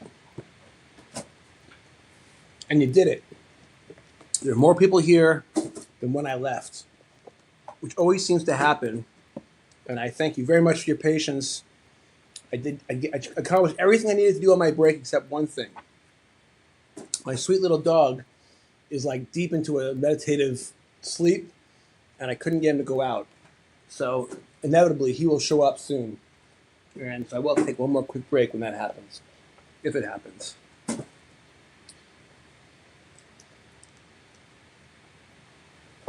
Okay, so all blaster boxes from here. We literally just broke 1,000 in the chat. Thank you so much. It's amazing. It feels great to have such support. Before we start ripping again, let's just review how we've done. I think it's been 5 or 6 blasters, 1 mega. We've gotten smoked. Okay, not good. However, we did go into the break on a nice little rally. We pulled our second Dylan Harper rookie card. And that's significant because, it's a decent rookie. It's actually worth a few bucks, but he is the most valuable patch debut that's still available. And I named a rip session after him earlier this afternoon. Then we got the Grady Dick base card. Worthless, 50 cents, but to me it's priceless because I have a chapter about Grady Dick in my first sports card book. And he's from the state of Kansas and played for KU. So, Rock Chalk Jayhawk. Again, another Jayhawk. We pulled this VJ Edgecomb Moment in Time. We pulled it twice. After you pull it twice, and it's been the only insert we've pulled of this style, it got into the gallery. Jalen Brunson, Clutch Gene. We've pulled a lot of this card. It's not rare. It's very common, but he really is the Clutch Gene out of all the players we've pulled. He's the most legit and fulfills that icon and that name the best. So that's a sentimental hit. And then we get into Wemby territory. Now look, Wemby was the huge chase card as a rookie. He's now almost feels like he's a veteran. But we did pull this. He's still probably the most popular player to pull. And we did pull this beautiful Wemby purple out of 75. I don't know how much the value is. Someone wants to look it up on the chat and let me know. That'd be curious because we've lost a lot of money so far on these first blasters. It'd be cool if this was worth a lot and we can recoup some of our coin. But anyway, even if we don't, it's all good. But this is a great looking card. I like parallels. I think they're good for the hobby, and especially when they're numbered. And this is an absolute gem out of 75. Purple. Very cool. Speaking of which, of purple, next Tuesday is back to my flagship show, the Sports Card Collectors Club podcast, which is kind of like Hot Ones, but for sports cards. So it's me, one-on-one with a guest, interview format, and we rip packs instead of eat hot wings. However, check this out. My guest coming up is Michaela Bear, and she's what's known as a super collector. So she's someone in the hobby who's very passionate about very specific things, and she only collects those things. So, for example, she is obsessed with Stephen Kwan, and so she collects as many like parallels and 101s. I can't imagine how many Stephen Kwan cards she has. I'm betting it's well over 100. She also has an obsession with pink cards. The reason why is because growing up, from her interviews, she said she was kind of a tomboy. She was never like with the part of the cool kids. She was kind of the geek who loved sports cards. But then once she got into the hobby, started making friends, she realized that actually sports cards is pretty cool, and she developed her own kindred spirit of friendships around her. And she realized, you know what, it's not so bad. Pink is awesome. When she was a kid, pink was the girl color. But now she wanted to kind of like get back to that, and so she super collects pink cards. And when I was going through my cards, I'm always going through them and figuring out what I should sell or give away. And I found all these pink cards. There's a Joe Montana, Sebastian Walcott. Here's a Jeter Downs out of 199, a pink Bowman. Dane Myers. I never realized how many different pink parallels there are over the years. Eli White. But there are so many, and it's awesome. Here's a college football. and Zach Veen, and another college football, Ohio State. Isn't that amazing? She's from Ohio. So I don't know if she wants these cards because they're not all of her player, but it was pulling all these cards that made me think of her. And I'm like, you know what? I'm going to invite her for an interview. This is like the sign from the universe. And so, yeah. So next week, Michaela Bear, 7 o'clock next Tuesday. All right. Back to business. Let's rip. Let's salute the sports card gods, the basketball gods, and may they bless us with something epic in the next set of boxes. Cheers.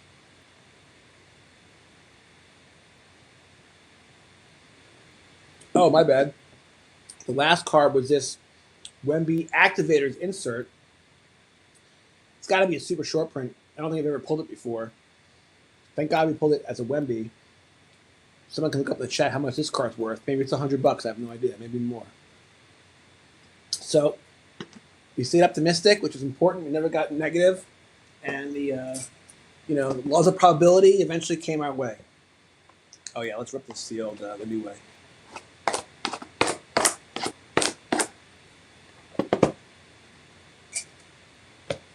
So yeah, 1,008 people. It's insane. I'm still kind of in awe of how the power of the internet and how many people we can reach. I don't take for granted how many Twitter followers I have and stuff like that. But I do realize when I, promote these videos and it goes out on Paulie's network, Collecting Connecting, it's going to reach a lot of people. We each have thousands of followers, so certainly a percentage of them are going to join and follow, watch the live show. So I thank you for that. I did a VFriends 3-hour marathon rip session the other night, and when I finished, there was 2,842 people, I think. And that blew me away, and I'll tell you why. Just the prior week, I went to a concert. I saw Jesse Wells, the folk acoustic guitar player guy. And he played, actually, he was supposed to be at Grinders, because of the weather, they moved to Uptown Theater. And it was sold out. And the venue holds 2,400 people. And it was standing room only on the floor, and it was packed to the wall to wall. Not a seat available in the upper deck. Thankfully, I found one seat. I went by myself to review the show for my book series for The Music Gods Are Real. And he was awesome, by the way, and his band was awesome. It was fabulous on so many levels.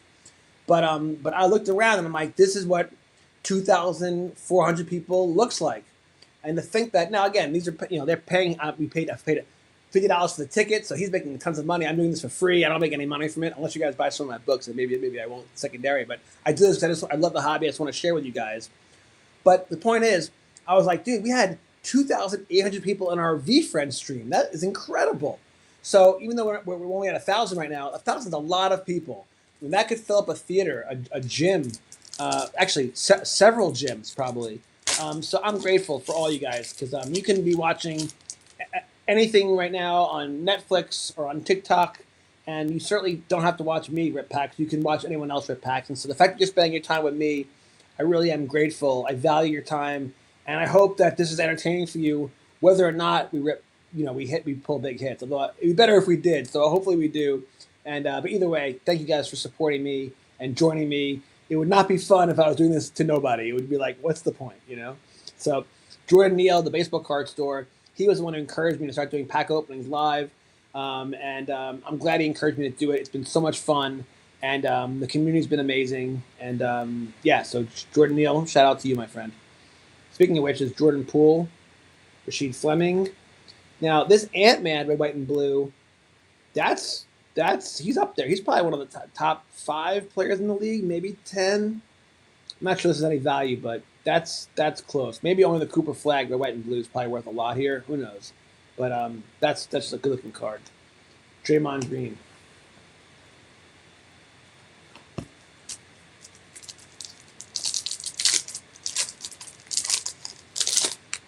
Drew FTV. I don't know if you're still watching, but you wrote cheers.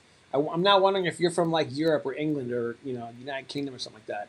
I just did a podcast tonight for Pokemon before the show started, and all the host and other guests, I had never met them. I went in there, brand new, and the host is from Scotland. His name is Sean. He got a thick Scottish accent. He goes by Poke Economist, and he did a great job hosting. But it's so cool that not just is Pokemon a global hobby, but like the internet connects people from around the world. It's just a fascinating thing. And by the way, in my book series, the Republic Baseball League, in volumes 1, 2, and 3, but increasingly more so as the story goes on. I write about the Age of Aquarius, and in real life, we're in the Age of Aquarius now. And one of the things that the Age of Aquarius promises is more community collaboration, more technology proliferation, and technology proliferation will enhance the community collaboration. And look at the internet. Look at websites or apps like Twitch and Buzzer and Facebook and TikTok and what YouTube provides. It's incredible. It really is amazing. You got Murray, Cam Jones. I'm trying to pull him a lot. Kobe White, Derek Lively Jr. Bus pack.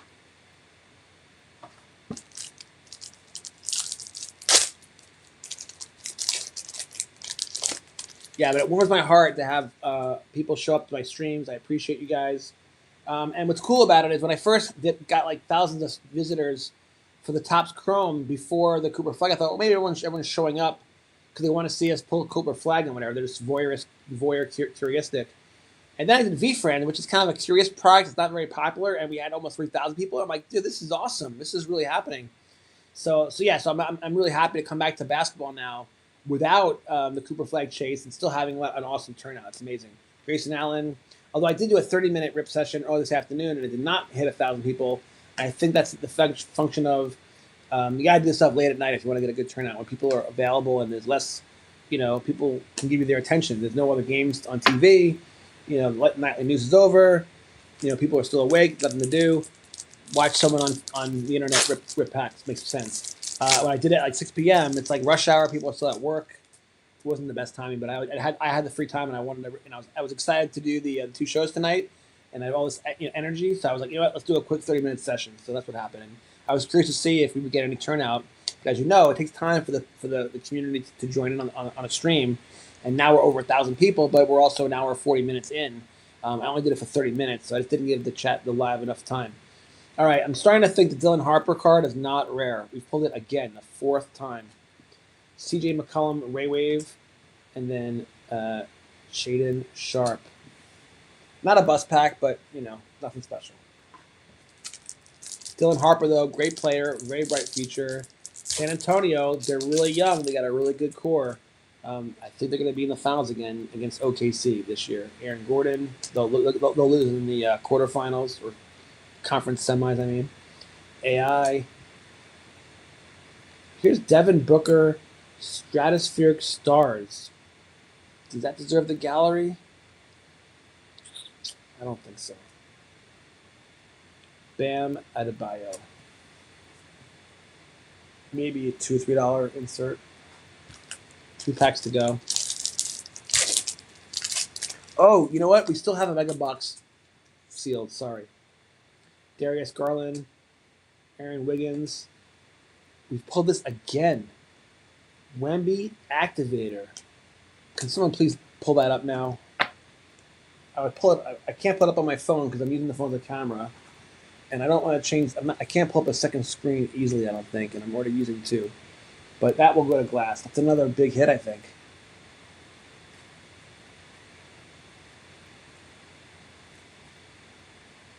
Like I said, I love Wemby.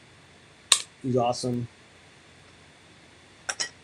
This looks good. Back to back. Wemby activators.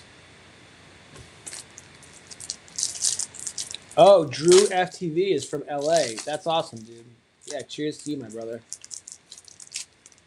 My brother-in-law, Richard, lives in L.A. He lives in Woodland Hills in the Valley. I love it there. It's great. L.A.'s great. There's Siakam. There's Dort. There's Jarrett Allen in the orange alternative jerseys. That's pretty rare pull. And then Zach LaVine.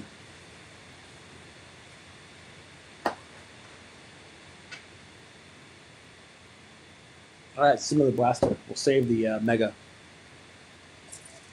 We'll do that mega next, okay?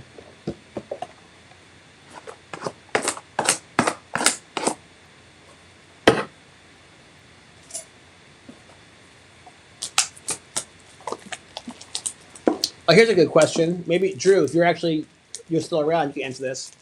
I'm always curious how people find me. Even more so with my books before I was doing social media stuff and whatever. But like Drew, did you find me on Twitter? Did you find me on YouTube? How did you discover this stream? Are you a member of? Do you follow the Collecting and Connecting network? How did you find us? Oh, Paulie, an activator is $6 on eBay. Thank you for that. We pulled 2 of them. That's $12. That is very disappointing for that Wemby. Not a super short print. It is probably worth $1 a year from now. Paulie, look up this one though.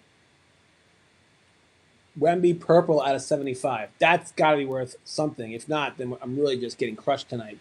But this is but I think it's got to be my best hit. Purple Wemby out of 75. Check that out, Paulie. Thank you. All right, let's keep going. Can please pull a numbered New York Nick from my boy Paulie. Let's get some good Nick going.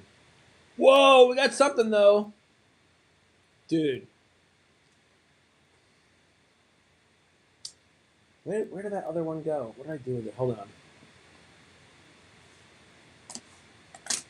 So earlier today, that 30-minute session, I pulled this Khalil Ware. I looked it up. It's an $8 auto, but I was still grateful for an auto because that was a pretty rough session. This guy, Deron Holmes II. By the way, the auto itself is sticker, not as elite. I haven't heard of this guy, so he's not one of the top players. It's not a rookie card. The auto is decent. It's kind of a big D. You can't really feel the Holmes of the second, but I'm grateful because we finally pulled a legit pull. We pulled an auto, and so I'm happy to deliver. So it's not Wemby auto. It's not Steph Curry, but that's pretty cool. I'm happy we pulled an auto. Let's get that some glass.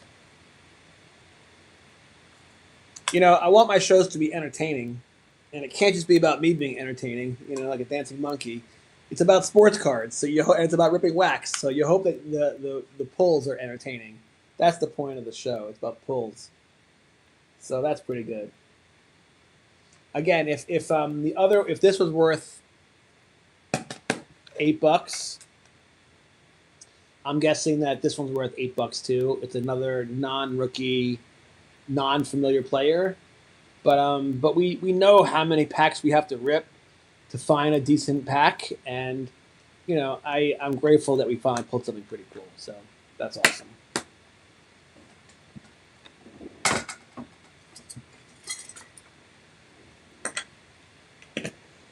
Next to the 2 $6 Wembys, Paulie. All right, then we got the rookie red, white, and blue with Brooke Barnheiser, and then Brandon Miller. We haven't pulled him very often. Brandon Miller.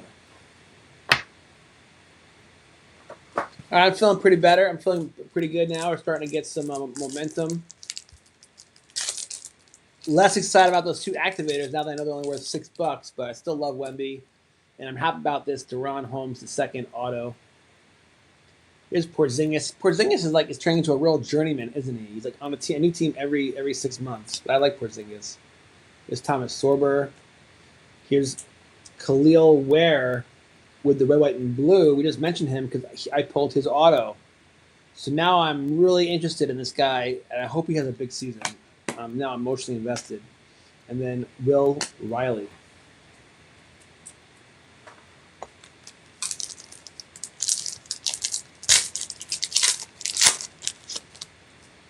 Yeah, Paulie, it's a purple refractor out of 75 for Wemby. Thanks, dude. Here's Walker Kessler, Tyrese Proctor. Whoa, Rick Barry, a veteran card. Whoa. Okay, timeout. Let's pay some respect to that card real quick. Because $500 hit is legit.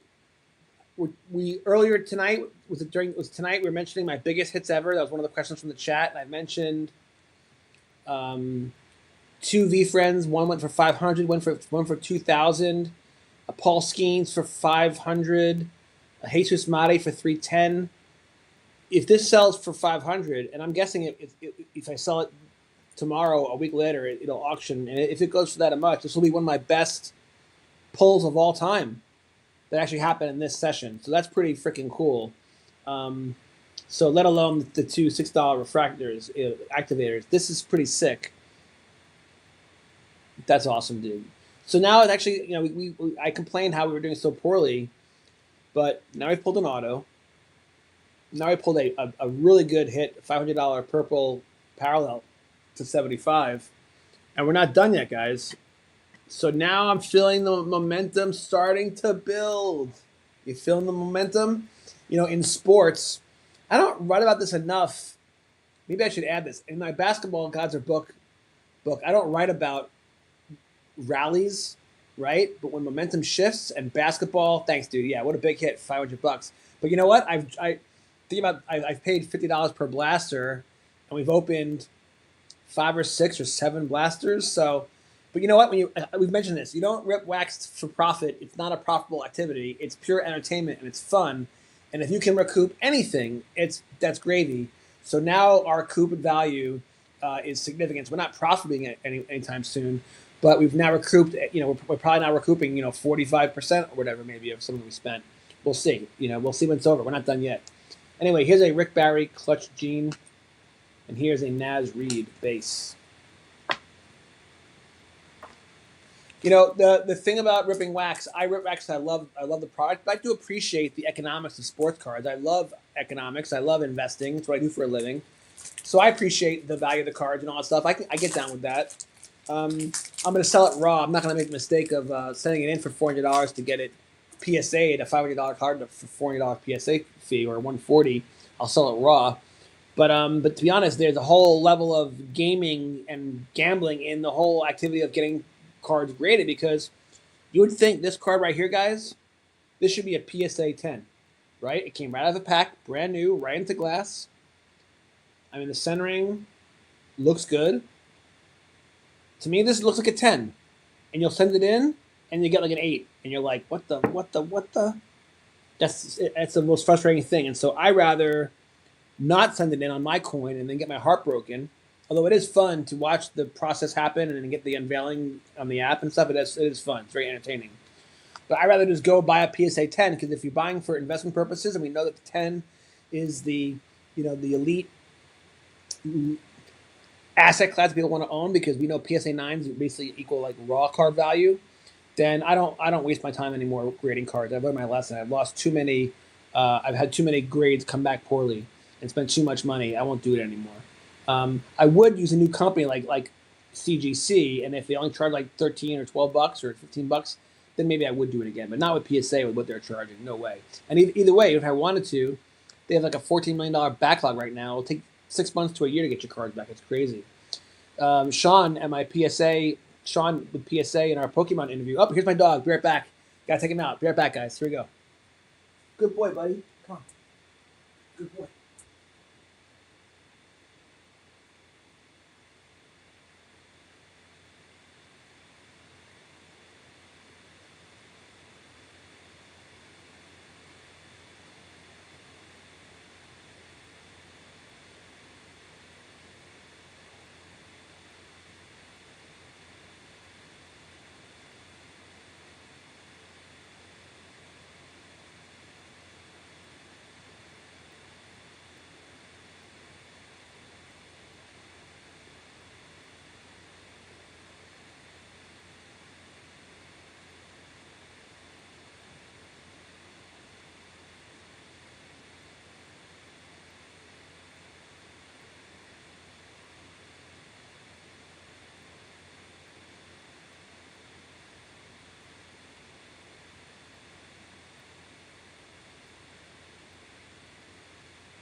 All right, the whole chat's still here. Amazing.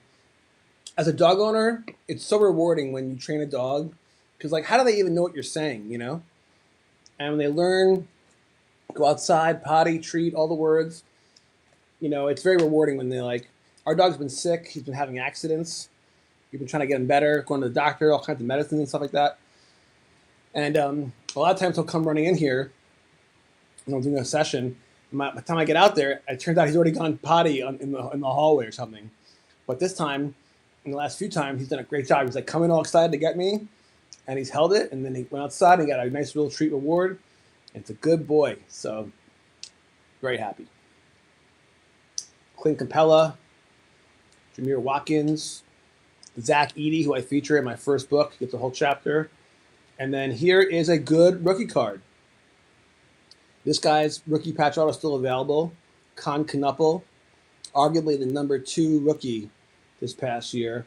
Maybe third. Dylan Harper, it's debatable. We'll put that into glass. That's a good hit. Still probably only worth $5, maybe 10.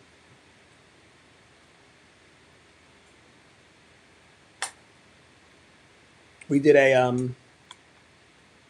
Paulie did a poll in the chat a couple of sessions ago. Who's the best 3-point shooter after Steph Curry? And Con Knuppel got a lot of love for that. And he's only a rookie, so we'll see what he does next year. It's exciting to find out how players can do from their first year to their second year. In that Grady Dick chapter I wrote a lot about his progression, like first year, second year, big difference.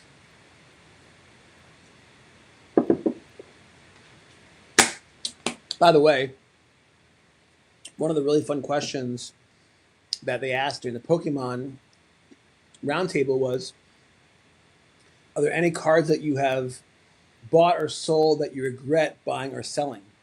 And I told the group that there were 2 cards that I had pulled during the Sports Card Collectors Club Volume 1 book that I showed the pictures of. And because they were so valuable at the time, I sold them thinking that, like, that's the prudent thing to do. You got to keep funding your hobby. So I had this Kaboom Brody Breck card. He pitched for University of Iowa, and he's now in the system coming up with the Colorado Rockies. And then, of course, the great legendary John McEnroe, which I pulled from a break on Fanatics Live, one of the first breaks I ever did online, and I sold them both. And I really regretted it because I felt like, you know what, like I want to collect cards that are special to me. And even though these are kind of higher dollar amounts, I usually collect low dollar cards that are special to me. Because I pulled them from the book, I kind of like, I should have just kept them. And so I bought back the Brody card for the exact price that I paid. And the McEnroe, I think I sold for $300 and bought it back for $200. So this would be another card that I consider to be one of my best selling cards ever. And I'm really happy to have it back in my PC. I will not sell them again. All right, let's get back to ripping. So we're approaching the 2-hour limit. Thank you guys for all the support tonight. I hope this has been fun. We did pull a $500 purple out of 75 Wemby. That's been our big hit. But I feel like the sports card gods should give us something even more than that. So let's see what happens the rest of the night. Here's Alex Sarr, Ryan Nembard, Walter Clayton Jr. on the wave, and then Austin Reeves base. 2 more on this one.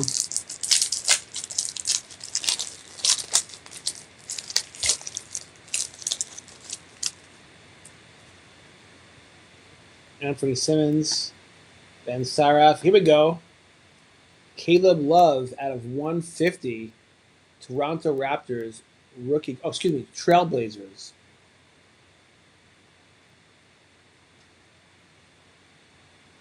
Caleb Love, Trailblazers out of 150.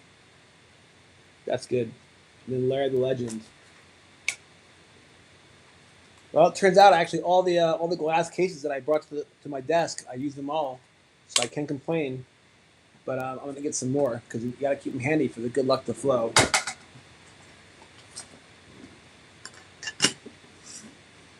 That it's kind of a dark blue out of 150. It looks pretty. It looks really good.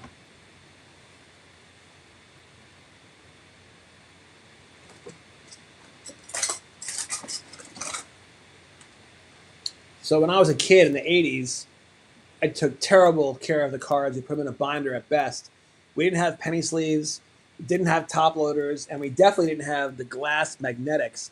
These are my favorite. In fact, all this talk about PSA and grading cards and not getting good grades and spending and wasting so much money. Personally, if it's a super old vintage card, like a 1951 Bowman, you got to buy it graded because how do you know if it's authentic or not? So you have to. But when I can, like here's a George Brett rookie, one of my favorite players, IPC. I prefer it in glass and just the raw card. I just think it looks better. I don't need the whole frame and all that stuff. It takes up a lot of room too. So I understand the obsession with grading.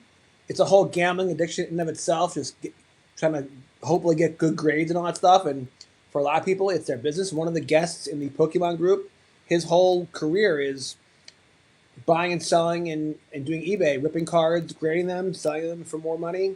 So it definitely works for some people, but do the math. You can find out which sets gem rate at what percentage. And like I heard that Topps Chrome 2025 was getting like a very, very low, only 30% of 2025 Topps Chrome football cards were getting Gem Mint 10.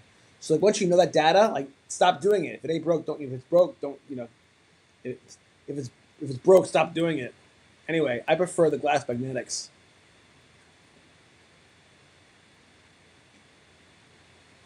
All right, last pack from this blaster.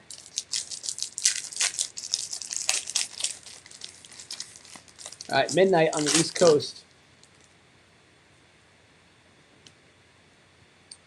OG Anunoby, first time we've pulled this guy, and while the Knicks won the championship on the back of Jalen Brunson and Cat, it was OG Anunoby who had that insane tip-in the last seconds that really won everything. So this guy is really the man.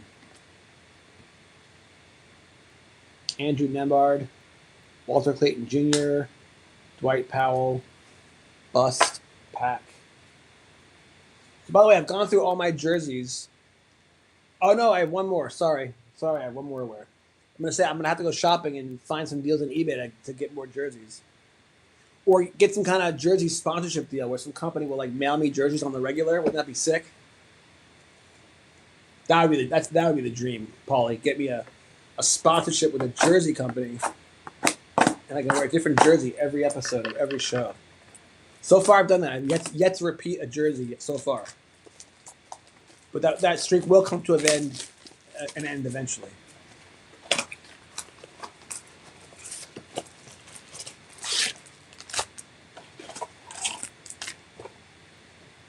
This one kind of like stuck into the box, so let's rip this one first. So we finally pulled an auto.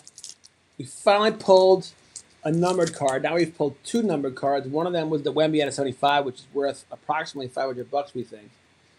Darius Garland, Aaron Wiggins, Nolan Traore, James Harden. I'm not sure we've ever pulled a James Harden base. The beard, he looks good.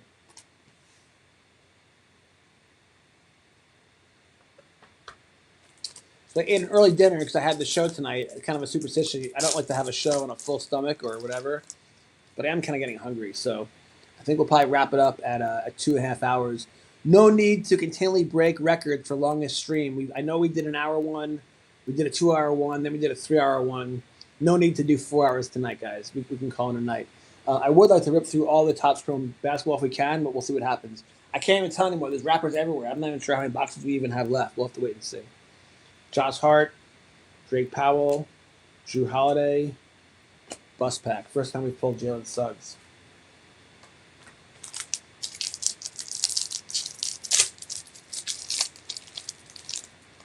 Don't think at this point we're going to break the record for the most people in the chat, which I think is 2,800. I think we had over 3,000 for one of my interviews with Brandon Rosenblatt from the first one. Jordan Poole, Rasheed Fleming, Clint Capella, Will Richard. But I'm grateful. I watch some people's podcasts and they have like 10 people in the chat, and I appreciate what that's like. I've been there, believe me. Speaking of which, if you're watching on YouTube, please like, please subscribe. Please help me get over 100 subscribers. I'm stuck at 76. Although the truth is, anything over 50 I'm grateful for, because it wasn't until I got over 50 that I was able to go. I didn't earn my live privileges until over 50, so that was the big hump. I'm grateful for that. DeJounte Murray, Cam Jones. Here's Jackie Kunis with the new edition rookie card. And then a guy we never pull, first time base, now on the Bucks, but this is Tyler Hero, the only current NBA player with a rap song named after him. So you gotta give him props for that.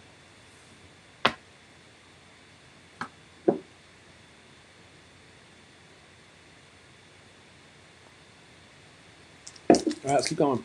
So the thing about soda, I don't know if it's the sugar or maybe there's some salt in there too. It tastes so good, but it doesn't quench your thirst. It just makes you want to drink more of it. I think Gatorade does the same thing, by the way, ironically. Grayson Allen, Brooks, Bars, and Hizzer. Oh, yeah, now we realize the activator insert is not that rare. Here's a Joel Embiid activator. And then here we go.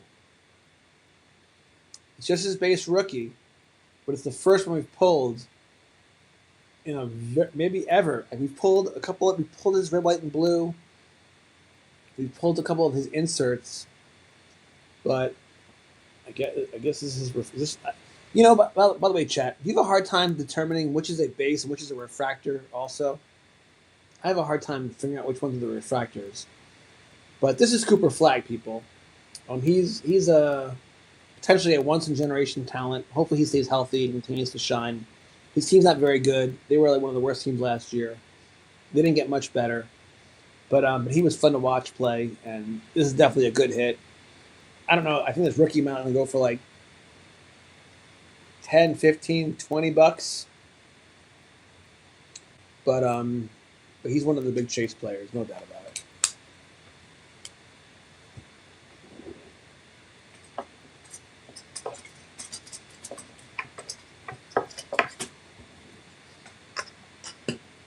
That's a good hit. That's good. Definitely worthy of the gallery, yeah?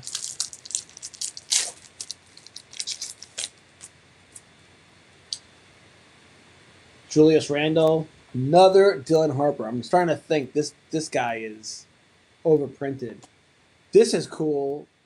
All right, I think this is the first red, white, and blue that should go to the gallery. This is the kind of, we discussed this. We like the veterans, the legends, but not too much. But this should be special. Larry Bird, red, white, and blue. That's pretty good. Scotty Barnes, first time we pulled him. Larry's going in the glass.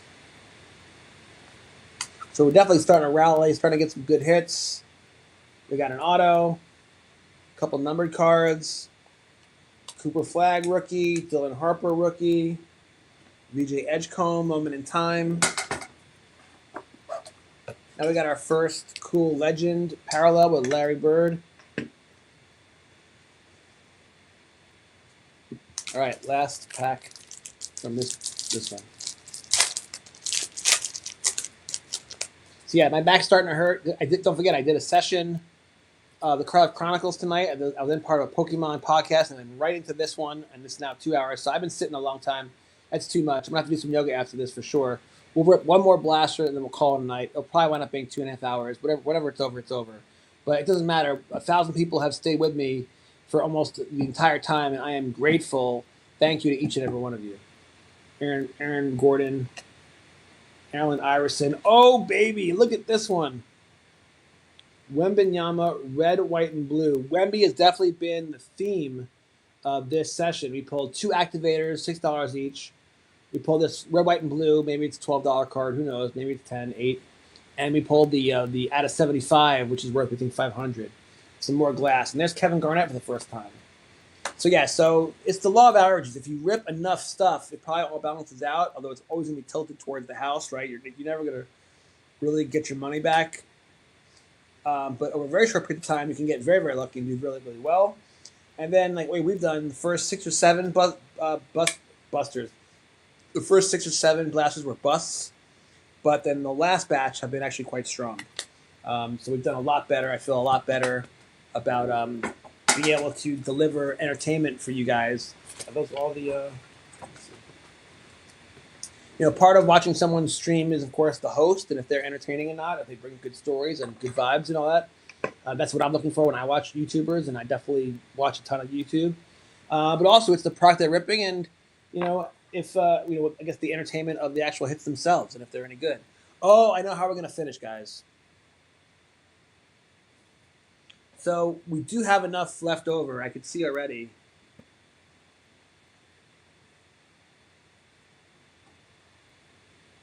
Gosh, wow. I bought a lot of this crap, dude. I promise this was the last product I'm going big on because it was basketball, and I'm like obsessed with the Basketball Gods book right now. So I knew it was such a unique product that I bought insane amounts, like 2 every day from every store in town. A little over the top, I admit it, but it's okay. It's fun. This is the last mega, but I think I do have it. I think I just counted quickly 9 more blasters. That's probably enough for another 90-minute show. So we'll do another rip some other night this week. In the meantime, let's rip one last mega box and we'll call it a night. I just decided I'm never going to stop thanking you guys enough for joining me because I really am grateful and appreciative. Your time is valuable and you're spending it with me, and I thank you very much. All right, last mega box. Let it be mega. I feel like the sports car gods have kind of been good to us lately, so I don't feel like they've forsaken us. I feel like it's been fair and balanced. But we know that there are 75 of the 99 rookie patch debuts still out there. Cooper Fleck's off the board. We still have Concanapple and Dylan Harper and a host of others. And for me, it's not even about the money. It's about the experience and having fun. But now that I'm doing this on YouTube and I'm trying to entertain you guys, and thank you for joining me, I would love to pull something totally insane right now so I can share that with you guys in the community. So, Sports Card Gods, do your thing. Boom, let's go. Oh, I dropped it. That could be good luck. Darius Garland. Oh, I do. Look at that. Oh, no. I got excited, but it was Fortune 15 of Julius Randle, Lonzo Ball X Factor, Giannis X Factor, and then the horizontal hero, Al Horford. Bust pack.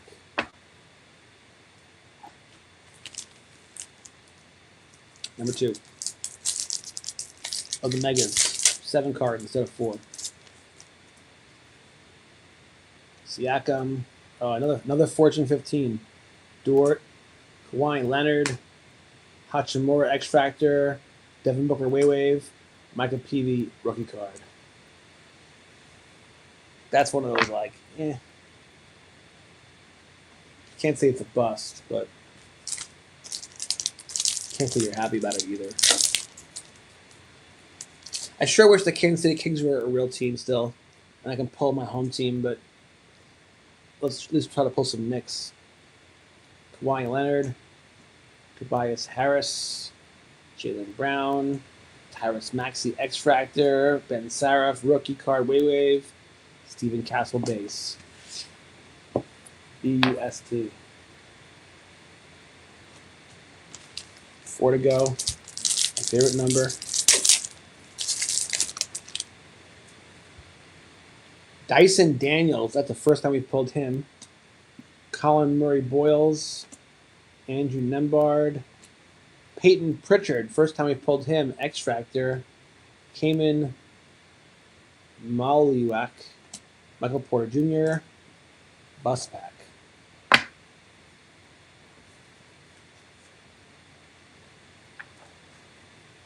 3 to go.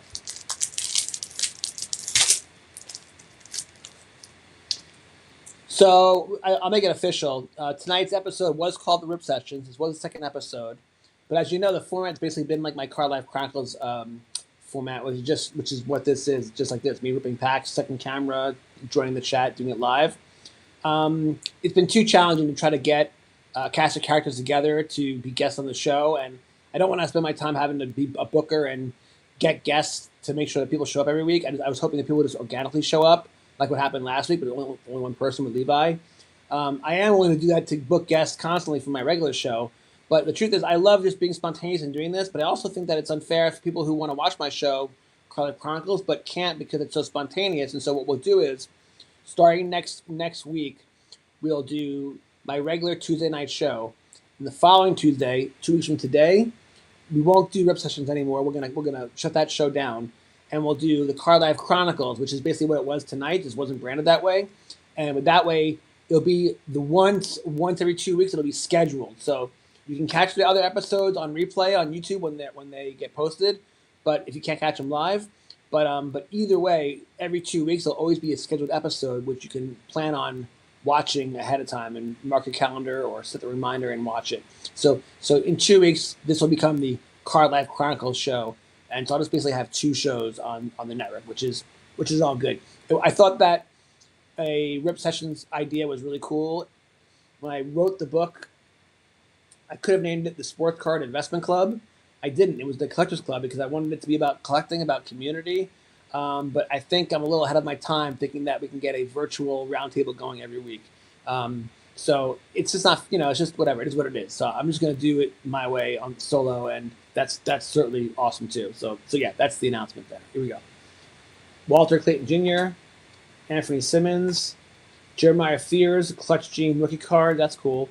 Trae Young X Factor, Bill Russell X Factor, Joan Berenger. That was a decent pack. 2 to go.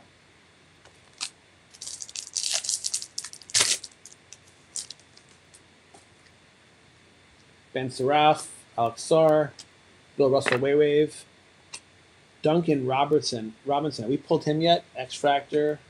Rudy Gobert, one of the great defensive players in the league. X Factor. And Fred Van Fleet. Last pack magic. Dude, we have 1,012 people. Once again, more than 1,000 people. That's a lot of people, man. I mean, I'm really grateful for you guys spending your time with me. I hope you had fun. I hope you enjoyed my stories. I hope you enjoyed the polls. We'll do a quick recap when we're done. But yeah, we're getting almost to 2.5 hours. I'm getting tired. I'm getting hungry. My back's starting to ache. I need to do some yoga. And so this will be our last pack of the night. But we will do one more rip session of Top Scrum basketball because I still have some stash to go. So we'll do that, sometime this week. Again, last pack. Good luck.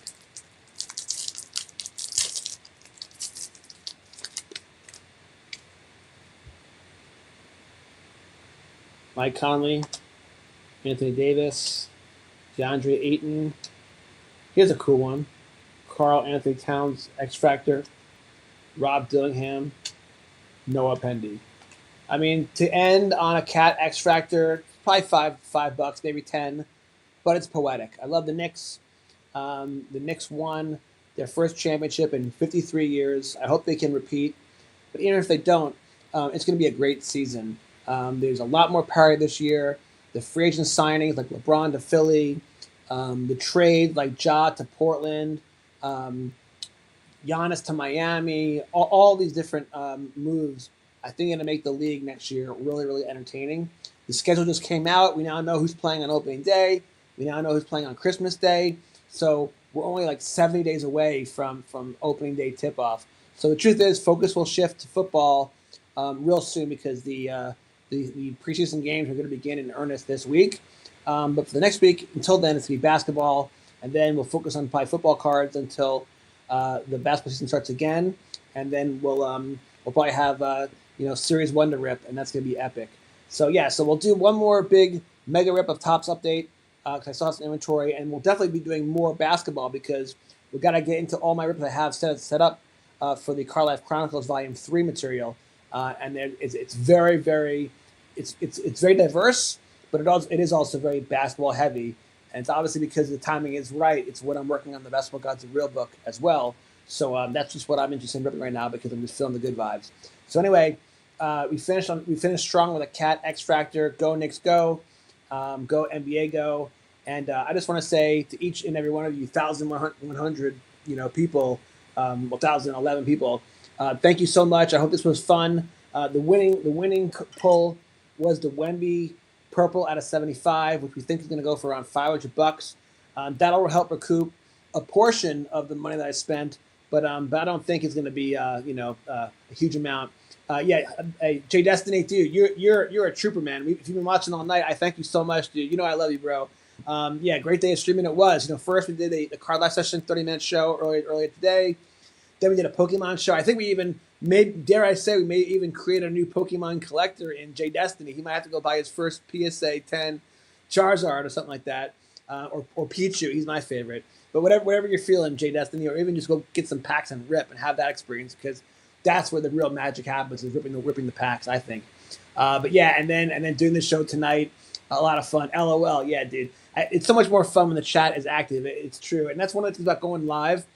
I could do these shows, just record them, but doing it live, I think, is more authentic. It feels more real. It's a little more exciting for me, and the chat component is so critical, because community is what hobby is all about. You can do a hobby and do it solo, but it's way more fun when you can share your hobby and something you love with like-minded people who love the same things as you do, so much that you can then share them together. And so, whether we pulled big hits or not tonight wouldn't have mattered. It was more about the fun of ripping and just seeing what you get. Definitely didn't break even, but we definitely rallied towards the end and finished really strong with a couple of autos, a couple of number cards, and we even pulled a Cooper Flag rookie. So I'd say it was a success, no matter what. But yeah, even card wise, I think we did okay. We did pretty good. So we'll do it one more time again this week. Jay Destiny, Paulie, and everyone else who's in the chat tonight, thank you for the support. We finished with 1,000 strong. That's amazing. I'm grateful. And as always, God bless. You guys take care.